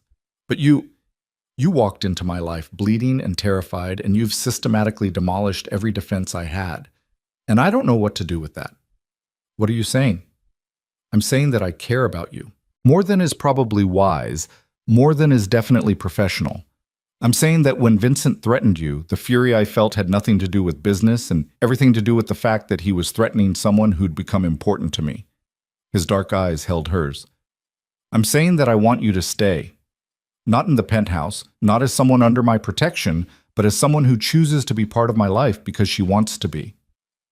The confession hung between them, raw and honest and terrifying. Mara's mind raced through 1,000 responses, 1,000 objections. He was a criminal. She barely knew him. This was too fast, too intense, too complicated. Every rational part of her brain screamed warnings. But her heart, that traitorous organ that had been broken and rebuilt too many times, whispered something different. It whispered that Luca Moretti had seen her at her absolute worst and hadn't flinched, had given her safety and space and the kind of protection that asked for nothing in return, had proven over and over that his word was gold and his promises were sacred. "I don't know what to say," she admitted. "Then don't say anything yet. Just listen." He stood, pacing to the windows that overlooked the forest. "I'm not asking you to decide today. I'm not asking you to decide this week. But I'm asking you to consider a future where you're not alone, where someone has your back, always. Where Ellie grows up knowing what it looks like when someone keeps their promises. What would that future look like? Practically, I mean." He turned from the window. "Whatever you want it to look like. You want to stay in New York? We find you an apartment, a real one, not borrowed space. You want to leave the city entirely? We make that happen. You want to go back to school, finish your degree? I'll make sure money isn't an obstacle. You want to work? Don't work? Start a business? Whatever. I'll support it. That's not a partnership. That's you taking care of me." "No. A partnership is both people contributing what they can. Right now, you're healing from years of abuse. You're rebuilding from nothing. So right now, what you contribute is letting me help. Later, when you're steady on your feet, we'll figure out what equal looks like. And what do you get out of this arrangement? The question seemed to catch him off guard. What do I get? Yes, you're offering me everything: safety, security, financial support, a future. What's in it for you? You, he said simply. I get to know that when I wake up at 3 in the morning because I can't sleep, I can call you and you'll answer. I get to watch Ellie grow up happy instead of scared. I get to be part of something that isn't about power or territory or winning. I get to be just Luca instead of Luca Moretti, the man everyone either fears or wants something from. The vulnerability in his voice undid something in Mara's chest. This powerful man, this criminal king who commanded loyalty and inspired terror, just wanted to be known, wanted to be seen as more than his reputation. I can't promise you anything, she said carefully. I'm not ready for a relationship. Might not be ready for a long time. Derek destroyed something in me, and I don't know if it can be fixed. I'm not asking for a relationship, not in the traditional sense. I'm asking for a chance, time to prove that not all men are like Derek. Space for you to heal without having to worry about survival. And if, eventually, you decide you want more, if you decide I'm worth the risk, then we'll figure it out together. And if I decide I don't want more, if I heal and realize that what I need is independence, not another person in my life? Pain flickered across his face, quickly hidden. Then I'll help you build that independence, and I'll step back. Your choice, always your choice. But Mara? I hope you choose to let me stay. She studied him in the morning light, this complicated man who'd saved her life, and asked for nothing except the chance to be part of it. Everything logical said this was too fast, too intense, that she should take his money and run as far as possible. But logic had never kept her warm at night. Logic had never made Ellie laugh or feel safe. I need conditions, she said finally. Hope sparked in his eyes. Name them. First, Ellie comes before everything. Any decision I make, any choice about the future, she's the priority. Always. Agreed. I wouldn't respect you if she wasn't. Second, I need independence. Real independence. Not just the illusion of choice, while you control everything behind the scenes. If I'm going to rebuild my life, it has to be mine. I need to know I can stand on my own 2 feet. Also agreed, though I reserve the right to offer help when you need it. Third, this was the hard one. I need honesty, complete honesty. No more surprises about your business, your connections, the danger you operate in. If I'm going to make informed choices, I need all the information. Luca was quiet for a long moment. That's the one I can't fully promise. There are things in my world that are dangerous just to know. Information that could get you killed if the wrong people found out you had it. I can promise transparency about anything that affects you directly, but some secrets I have to keep for your own protection. How do I know the difference? You trust me to make that call, or you don't, and we end this conversation right now. It was a test, Mara realized. Not a manipulation, but a genuine boundary. Luca operated in a world with rules she didn't understand, and he was asking her to trust his judgment about what she could safely know. It was a reasonable request. It was also terrifying. Okay, she said slowly. Conditional honesty. But if I ask a direct question and you can answer it safely, you do. No deflection, no pretty lies. Deal. He moved back to the table, sitting across from her again. Anything else? Yes, if this doesn't work, if I decide I can't do this, can't be part of your world, you let me go. Cleanly. No guilt trips, no making it difficult, no using your resources to keep tabs on me. You let me and Ellie disappear if that's what we need. The request clearly hurt him, but he nodded. If you want to leave, I'll help you leave. You have my word. Mara took a deep breath, feeling like she was standing on the edge of a cliff about to jump. Then, okay, I'll stay. I'll give this, whatever this is, a chance. But Luca, I need you to understand something. I'm broken in ways I don't even fully recognize yet. I have trust issues and trauma, and a daughter who needs stability more than I need romance. So if you're expecting some kind of fairy tale, you're going to be disappointed. I don't want a fairy tale, he said quietly. I want reality. Messy, complicated, difficult reality with someone who sees me as more than just the power I wield. That's all I'm asking for. Then we'll try. No promises about where it leads, but we'll try. The smile that crossed his face was like sunrise, transforming his usually controlled features into something open and genuinely happy. That's enough. More than enough. They talked for hours after that, working through practical details.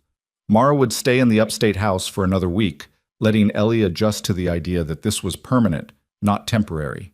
Then they'd return to the city, not to the penthouse, which had too many bad memories, but to a townhouse in Brooklyn that Luca owned and had been using for storage. It needed work, needed to be transformed into a home, but that was good. Mara could be part of making it livable, could put her stamp on it. Money was discussed with surprising frankness. Luca had set up an account in her name with enough to cover expenses for the next year.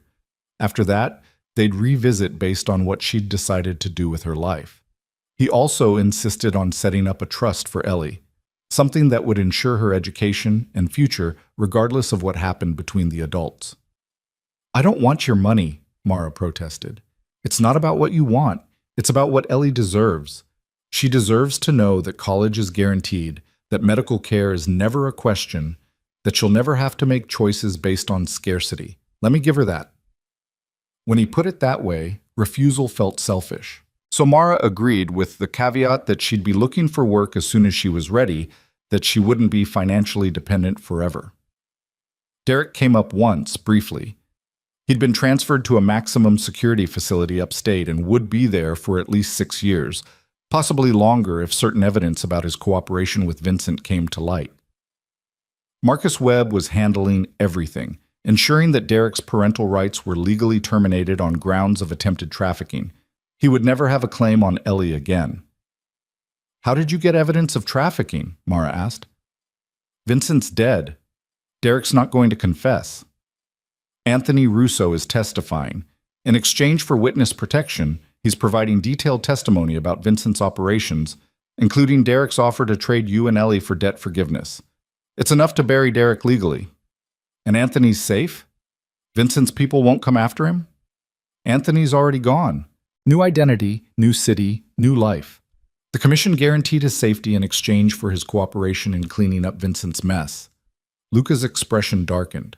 What Derek tried to do, selling his own family, that's beyond the pale even in my world. There are rules, lines we don't cross.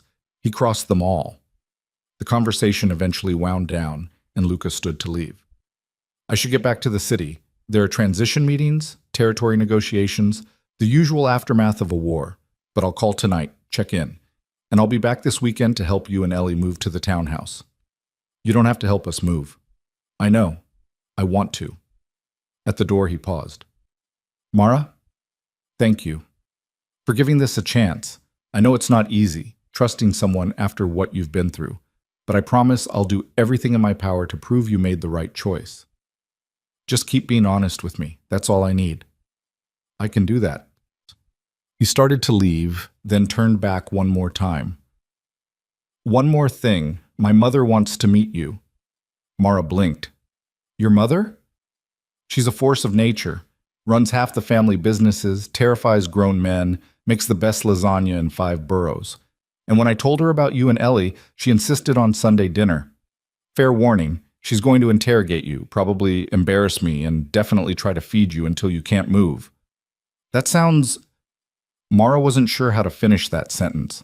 Terrifying? Normal? Like something from a life she'd never imagined having? Overwhelming, Luca supplied. It's overwhelming, but she means well. And she's been nagging me for years to settle down, so you're basically a miracle from her perspective. No pressure, then. He laughed, and the sound was so unexpected and genuine that it made Mara smile despite her nervousness. You'll be fine. Just be yourself. That's more than enough. After he left, Mara stood on the porch, watching his SUV disappear down the long driveway. Marco appeared beside her, arms crossed, looking amused. Well? He asked. Well, what? You going to give him a real shot, or are you still planning to bolt the first chance you get? I don't know. Ask me again in 6 months. Fair enough. Marco headed back inside. For what it's worth, I think you're good for him. He's been alone a long time. Too long. Maybe you're the one who finally gets him to remember he's human. The next week passed in a strange bubble of domesticity. Mara and Ellie explored the property, ventured into the small town nearby for supplies, and settled into a rhythm that felt almost normal. Luca called every night, conversations that started as check-ins and evolved into something more personal. Discussions about books they'd read, movies they'd seen, the small details of daily life that built connection. He told her about his mother's reaction when he'd mentioned bringing someone to dinner, told her about the territory negotiations that were surprisingly smooth now that Vincent was gone, told her about the nightmares he still had sometimes, dreams where Elena was calling for help and he couldn't reach her. Mara, in turn, found herself sharing things she'd never told anyone. The way Derek's voice still sometimes echoed in her head, telling her she was worthless, the guilt she felt about staying with him as long as she had, exposing Ellie to that environment, the fear that she'd never be able to trust her own judgment about people again. "You're trusting me," Luca pointed out during one of these late-night conversations. "That's a start. I'm trying to trust you. There's a difference." "Fair enough. But Mara, the fact that you're trying, after everything, that takes more courage than most people have. Don't discount that." On Saturday, Luca arrived with a moving truck and enough manpower to relocate a small army. The townhouse in Brooklyn was beautiful in a different way than the upstate house. Lived in, warm, with enough space for Ellie to have her own room and Mara to have an office if she wanted one. It needed paint and repairs and all sorts of updates, but the bones were solid. "I know it's not perfect," Luca said as they stood in the empty living room, "but I thought maybe making it perfect could be a project, something you could put your own stamp on." Mara walked through the rooms, imagining what they could become, a real home, a place that was theirs, not borrowed or temporary. "It's perfect," she said, "or it will be." Ellie loved it immediately, claiming the room with the big window that overlooked a small garden. She was already planning where her toys would go, which wall needed her drawings, how Mr. Hops 2 should have a special shelf all his own. They spent the weekend unpacking, painting Ellie's room a soft yellow she'd chosen herself, and starting to turn the townhouse into something that felt like home. Rosa appeared with food. Marcus stopped by with paperwork about the deed. Luca had put the house in Mara's name, a gesture that had made her cry when she realized what it meant. She owned this place, really owned it. No landlord, no lease, no threat of eviction. Sunday dinner at Luca's mother's house was exactly as overwhelming as promised. Maria Moretti was a tiny woman with steel gray hair and eyes that missed nothing. She welcomed Mara and Ellie with enthusiastic hugs, immediately swept Ellie off to the kitchen to help with dessert, and then subjected Mara to the kind of gentle but thorough interrogation that probably made mobsters confess their sins. "So," Maria said, passing Mara a glass of wine, "my son tells me you're special." "He's being generous. He's being honest, which from Luca is practically a declaration of love." Maria's eyes twinkled. "That boy has been married to his business for 20 years. I'd given up hope of grandchildren. And then you appear, complete with a beautiful little girl who my son apparently adores. You can imagine my delight." "Mrs. Moretti, Maria, please, and before you tell me it's complicated or you're taking things slow or whatever sensible thing you're about to say, let me tell you something about my son." She settled into the chair across from Mara, wine glass in hand. When Luca was 8 years old, his father was killed, shot in the street like a dog by men who thought they could take what was ours. Luca watched it happen, and from that moment on, he decided that feeling anything was a weakness. He built walls so high and thick that even I couldn't always reach him. Mara's heart ached for the child Luca had been, for the trauma that had shaped him. "But you," Maria continued, "you got through those walls. I can hear it in his voice when he talks about you, see it in his eyes when he mentions your daughter. You reminded him that being human isn't weakness, it's strength. So whatever happens between you two, whatever you decide, thank you for that gift." "I haven't decided anything yet," Mara admitted. "I'm still figuring out how to trust again." "Then take your time. Luca's not going anywhere. And Mara, trust isn't something you decide to do. It's something you build piece by piece through actions and time. Give him the chance to build it. That's all. Dinner was loud and chaotic and wonderful. Multiple courses, stories about Luca's childhood that made him groan with embarrassment, Ellie laughing at jokes she only half understood. It felt like family. Real, messy, complicated family. Driving home that night, Ellie asleep in the back seat, Mara found herself thinking about Maria's words. Trust built through actions and time. Luca had been building that trust from the moment he'd found her on the sidewalk. Through honesty, through protection, through keeping every promise he'd made. Maybe it was time for Mara to start building too. The Monday after dinner with Maria Moretti, Mara walked into the community college enrollment office with her GED transcripts and a clarity she hadn't felt in years. The admissions counselor was a middle-aged woman with kind eyes who didn't ask about the gap in Mara's education or why she was starting over at 28. Social work, the counselor said, reading Mara's intended major. That's a challenging field. Rewarding, but challenging. I spent 5 years living in hell, Mara replied. I figure I can help other people find their way out. She enrolled in 3 classes for the spring semester, scheduled around Ellie's school hours. When she told Luca that evening, his pride was obvious even through the phone. That's perfect, he said. You're going to be incredible at it. I haven't even started yet. Doesn't matter. I've seen how you handle impossible situations. You're exactly the kind of person who should be doing that work. He paused. I'm proud of you. For choosing something that matters, something that's yours. The words settled warm in her chest. Thank you for making it possible. You made it possible. I just removed some obstacles. Over the next few months, a rhythm established itself that felt almost normal. Mara attended classes in the morning while Ellie was at the private school Luca had insisted on. Another gift Mara had stopped fighting because the school was exceptional and Ellie was thriving. Afternoons were for homework, both hers and Ellie's, for making the townhouse feel more like home, for slowly rebuilding a life that felt authentic. Luca appeared regularly, but not oppressively. Sunday dinners at Maria's became tradition. Wednesday evenings, he'd bring takeout and help Ellie with her reading homework while Mara studied. Saturdays were flexible. Sometimes he had business. Sometimes they'd all go to the park or a museum or just stay in and watch movies. He never pushed for more than Mara was ready to give. Never made demands or expectations. Just showed up, consistently and reliably, proving through action that his promises had weight. The nightmares came less frequently. Some weeks Mara slept through the night entirely, and when she did wake gasping and afraid, she'd learned to call Luca instead of suffering alone. He always answered, always talked her down from the panic, always reminded her that Derek was locked away and Vincent was gone and she was safe. You don't have to keep doing this, she told him one night after a particularly bad dream had her calling at 2 a.m, answering every time I fall apart. I want to, he said simply.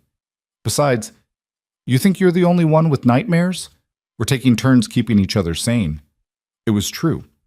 Luca had his own demons, his own 3 a.m. phone calls where he needed to hear a friendly voice. They were building something reciprocal, something that wasn't about him saving her, but about 2 broken people helping each other heal. 3 months into the new routine, Marcus Webb appeared at the townhouse with paperwork that made Mara's hands shake. Derek's parental rights have been officially terminated, Marcus said, his tone professionally neutral, but his eyes sympathetic. He can't petition for custody, can't demand visitation, can't make any legal claim on Ellie. As far as the law is concerned, he's not her father anymore. Mara had known it was coming, had signed all the necessary forms, but actually holding the court order felt surreal. What did Derek say? When they told him? According to the prison report, he didn't say much. Signed the papers without argument. I think he understands that fighting would only make things worse for him. Marcus hesitated. There's something else. Derek's lawyer reached out. Derek wants to write you a letter. Oh, every muscle in Mara's body tensed. Absolutely not. That's what I told them, but they're persistent. Said Derek wants to apologize, wants closure. He can want whatever he likes. I don't owe him closure. No, you don't. But Mara, speaking as your lawyer, if he writes anyway, if it somehow gets to you through unofficial channels, you should know that engaging with it in any way could complicate things legally. Don't respond, don't acknowledge, Don't give him any opening." "I won't. That part of my life is over." Marcus left and Mara immediately called Luca, needing to hear his voice, needing the reminder that she wasn't alone in this. "He can't hurt you anymore," Luca said when she'd explained about Derek's request. "But if you want extra security, if you want me to make absolutely sure no letter reaches you, no. I trust Marcus to handle the legal side, and I trust myself to throw away anything Derek sends." She took a breath. "I'm done letting him have power over me, even the power to make me afraid." "That's my girl," Luca said, and the warmth in his voice made Mara smile despite everything. Spring became summer. Ellie finished kindergarten with perfect attendance and a reading level 2 grades above average. Mara completed her first semester with straight A's and a growing conviction that social work was exactly where she belonged. The townhouse stopped feeling like Luca's property she was borrowing and started feeling like home. And somewhere in the lazy heat of July, Mara realized she'd stopped thinking of Luca as her protector and started thinking of him as simply Luca. The man who made Ellie laugh with terrible dad jokes. The man who brought Mara's favorite tea without being asked.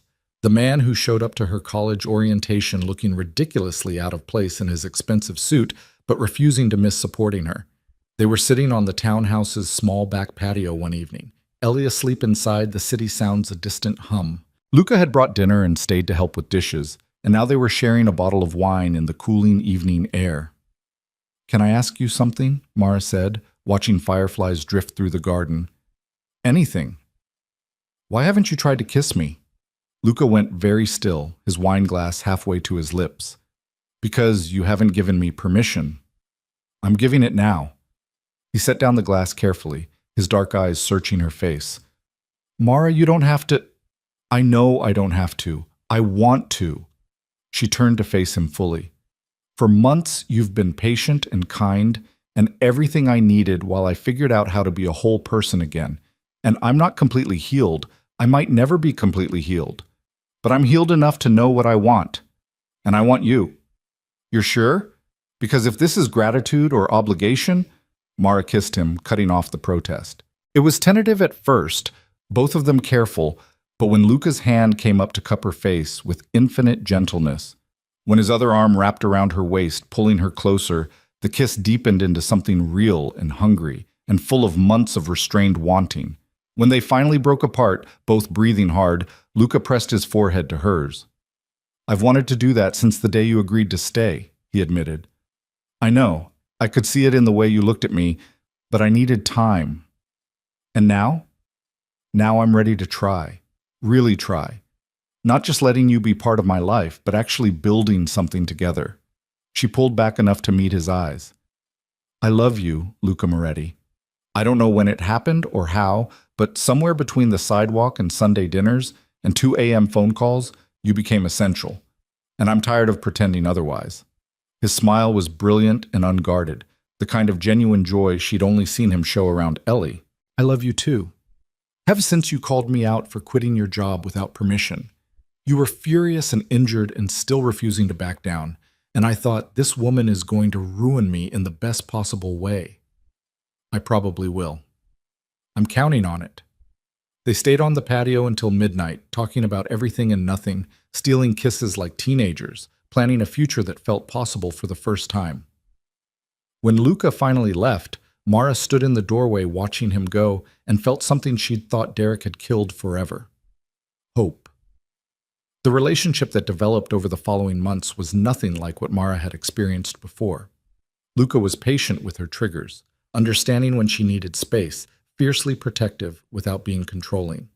They went slowly, building physical intimacy at Mara's pace, never pushing beyond what felt safe. He introduced her to his legitimate business interests, a restaurant, several properties, investments that had nothing to do with the criminal empire he ran.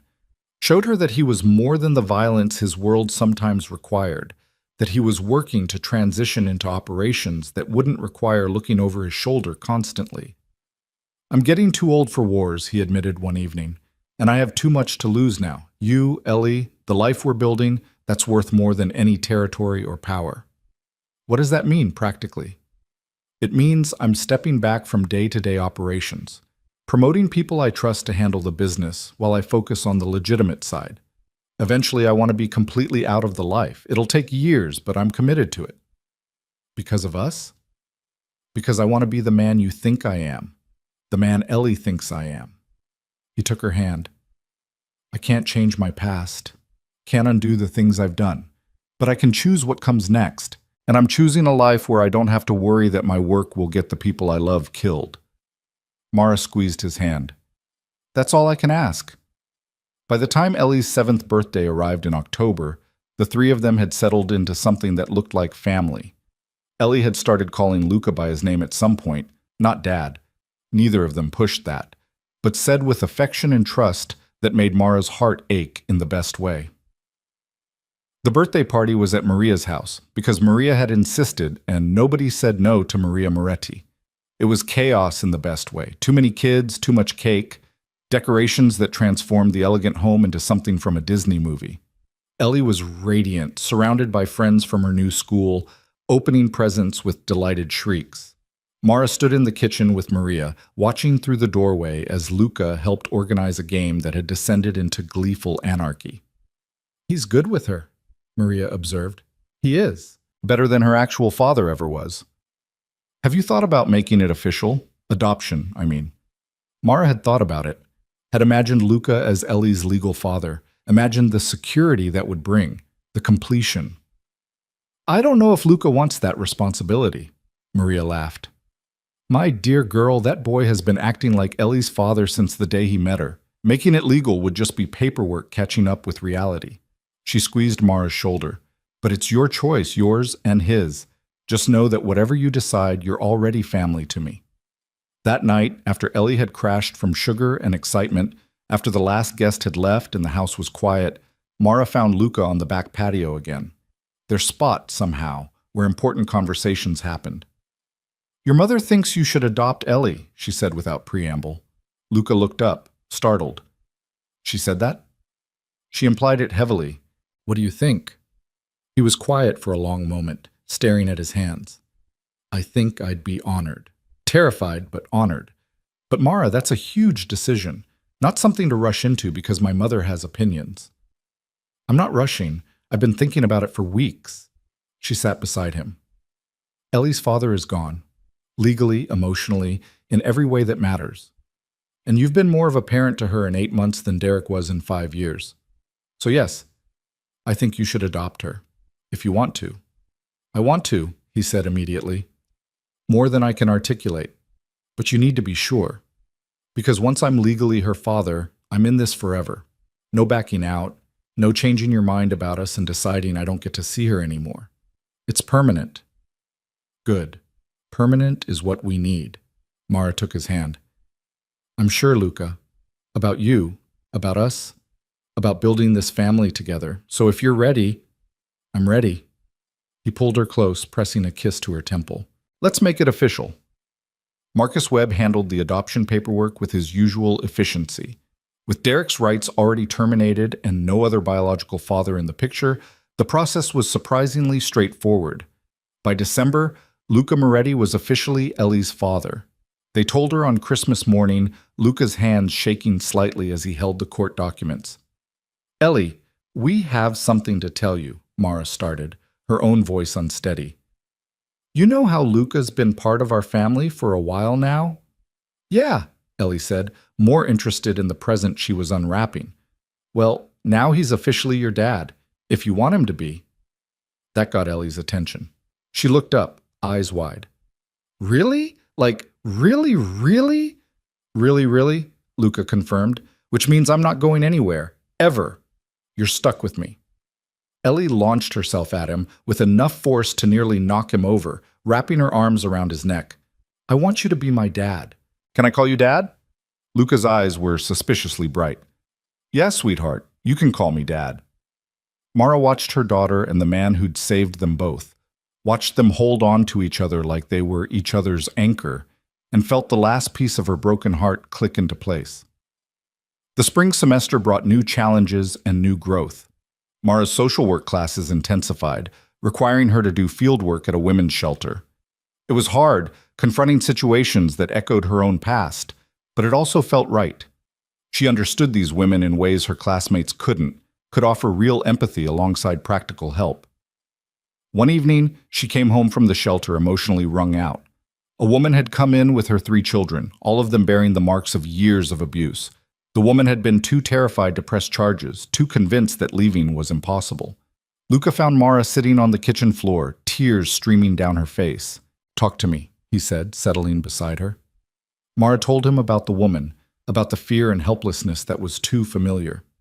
I wanted to tell her it gets better, that there's life after leaving, but she looked at me with these dead eyes, and I could see she didn't believe it was possible. "Did you tell her your story?" "I'm not supposed to. Professional boundaries and all that." "Screw professional boundaries." Luca's voice was fierce. "You're living proof that escape is possible, that rebuilding is possible. If sharing your story helps even one woman find the courage to leave, isn't that worth bending a rule?" Mara thought about that. Thought about the woman's face. About her children who reminded Mara so much of Ellie at that age. Scared, sad, too young to carry such weight. The next day, she went back to the shelter and asked to speak with the woman privately. For an hour, she told her story, all of it. Derek's escalating violence, the night she'd nearly died, Luca finding her on the sidewalk, the long road to healing, the setbacks and victories, the life she'd built from ashes. "I'm not going to tell you what to do," Mara finished, "but I am going to tell you that staying doesn't get easier. It doesn't get better. And there are people who will help you leave if you're ready." The woman cried, held Mara's hands and cried, and said she didn't know if she could be as brave. "You're already brave," Mara told her. "You came here. That's the first step. Everything else we can figure out together." 2 weeks later, the woman filed charges, entered the shelter's transition program, started building a new life. Mara told Luca about it that night, and he held her close. "You're going to save so many people," he murmured. "You're going to be extraordinary at this." "I'm just doing what you did for me, offering a hand up when someone needs it." "No. What I did was remove obstacles. What you're doing is showing people they have the strength to save themselves. That's infinitely more powerful." By the time summer rolled around again, Mara had completed her first year of social work school with honors. The townhouse had been fully renovated into exactly the home she'd envisioned. Ellie was thriving in 2nd grade, confident and happy in ways that still made Mara tear up sometimes. And Luca had successfully transitioned out of most of his criminal operations, focusing instead on the legitimate businesses that were flourishing under his attention. They were having dinner one evening, just the 3 of them, a rare quiet night, when Ellie announced, "We should get married." Mara nearly choked on her pasta. "What?" "You and Dad," Ellie clarified, looking at them like they were being particularly slow. "You love each other. You live together. You should get married. That's what people do." Luca's eyes found Mara's across the table, amused and something else. Hopeful, maybe. "That's a conversation for grown-ups, sweetheart," Mara said carefully. "You are grown-ups," Ellie pointed out with 7-year-old logic. "So talk about it." After Ellie went to bed, Mara and Luca ended up on the patio again, their thinking spot, their conversation place, where every important decision seemed to happen. "She's not wrong," Luca said quietly. "About us getting married. Are you proposing?" "Not like this. When I propose, it'll be planned and romantic and everything you deserve." He took her hand. "But I'm saying that I want that future. Want to make this official in every possible way. Want everyone to know that you're mine and I'm yours, and we chose each other." Mara's heart was racing. "I want that too. Eventually. But Luca, I need you to understand something. I was married before, and it was hell. The idea of signing papers that bind me to someone again, it terrifies me on a level I can't fully articulate." "Then we don't," he said simply. "We don't need a piece of paper to prove what we are to each other." "But you want it. I can see it in your eyes." "I want you happy more than I want a wedding. If being unmarried means you feel safe, then that's what we do." He squeezed her hand. "Though, for what it's worth, what we have is nothing like what you had with Derek. We're partners, equals. I can't make decisions for you, can't control you, can't hurt you and expect you to stay. That's not how this works." "I know that. Logically, I know that. But trauma isn't logical. No, it's not. So we take our time. Maybe in a year you'll feel differently. Maybe in 5 years. Maybe never. Whatever happens, we'll figure it out together. 3 months later, Mara woke up one morning and realized the fear was gone.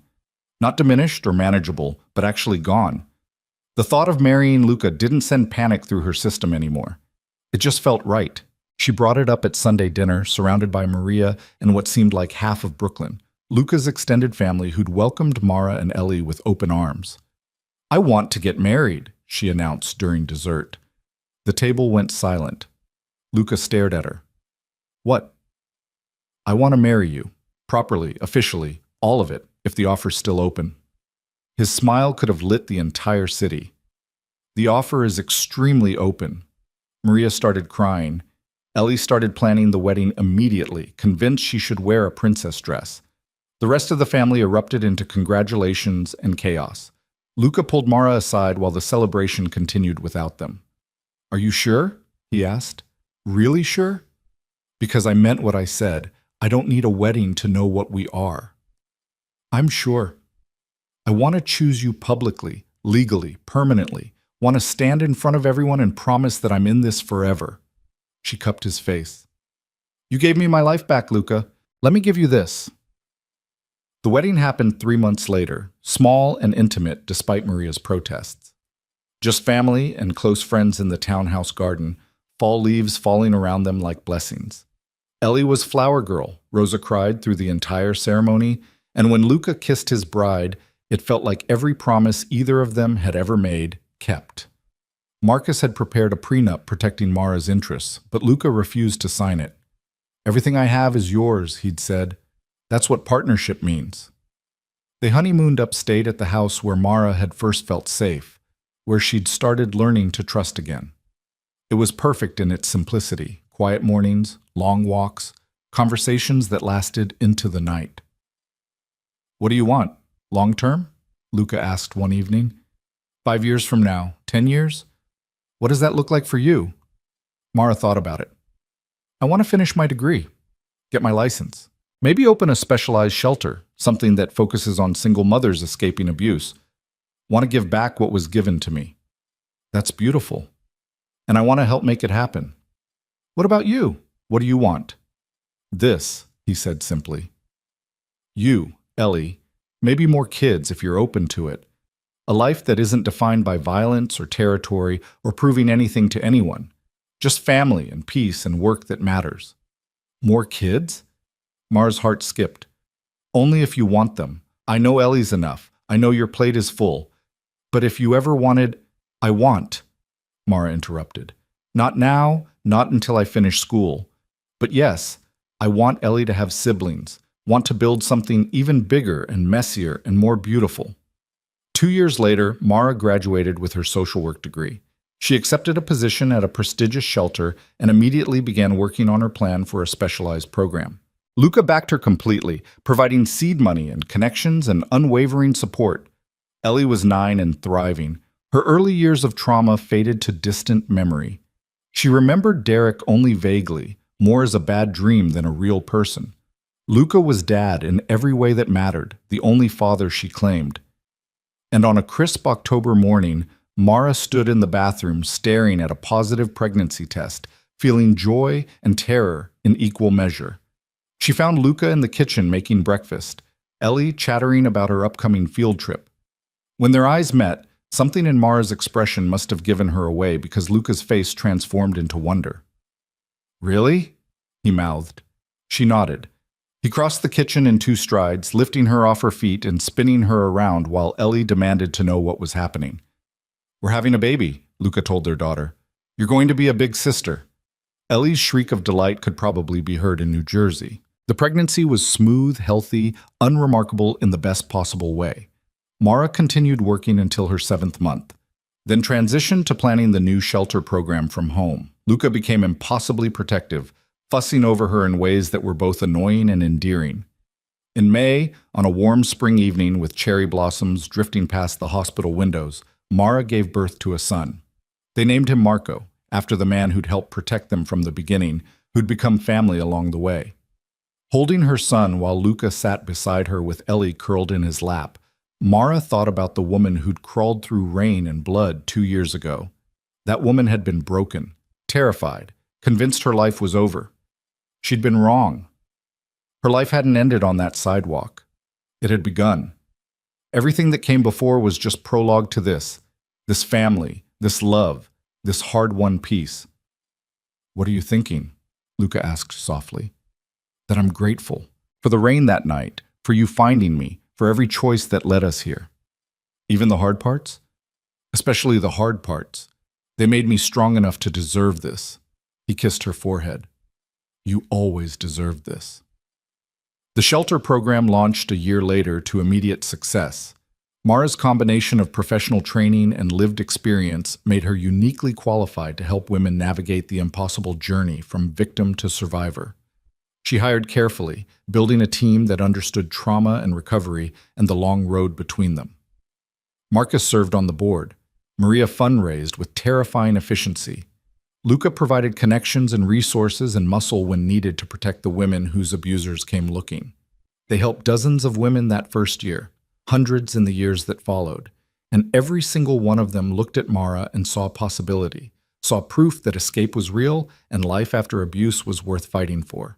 On the 5-year anniversary of the night Luca found Mara bleeding on a Brooklyn sidewalk, they stood on the patio of the townhouse they'd transformed into home. Ellie was inside helping Marco build a tower from blocks. The shelter was thriving. Luca's businesses were completely legitimate now, his past mostly buried under the weight of better choices. 5 years, Mara said, leaning against him. Feels like 5 minutes and 5 lifetimes. Any regrets? Not a single one.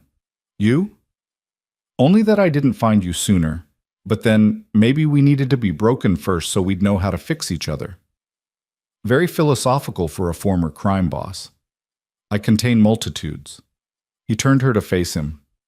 Thank you, Mara, for taking a chance on a stranger in an expensive suit, for building this life with me, for choosing me every single day. Thank you for seeing me when I couldn't see myself, for proving that good men exist, for loving me and Ellie like we were always meant to be yours. They kissed as the sun set over Brooklyn, two people who'd found each other in the dark and built a future in the light. Inside, their children laughed. In the distance, the city hummed with life and possibility. And Mara Lane Moretti, who'd once believed she'd die before she escaped, stood strong and whole and free, surrounded by the family she'd chosen and the love she'd earned. The storm that had nearly destroyed her had brought her to this shore. And here, finally, she was home.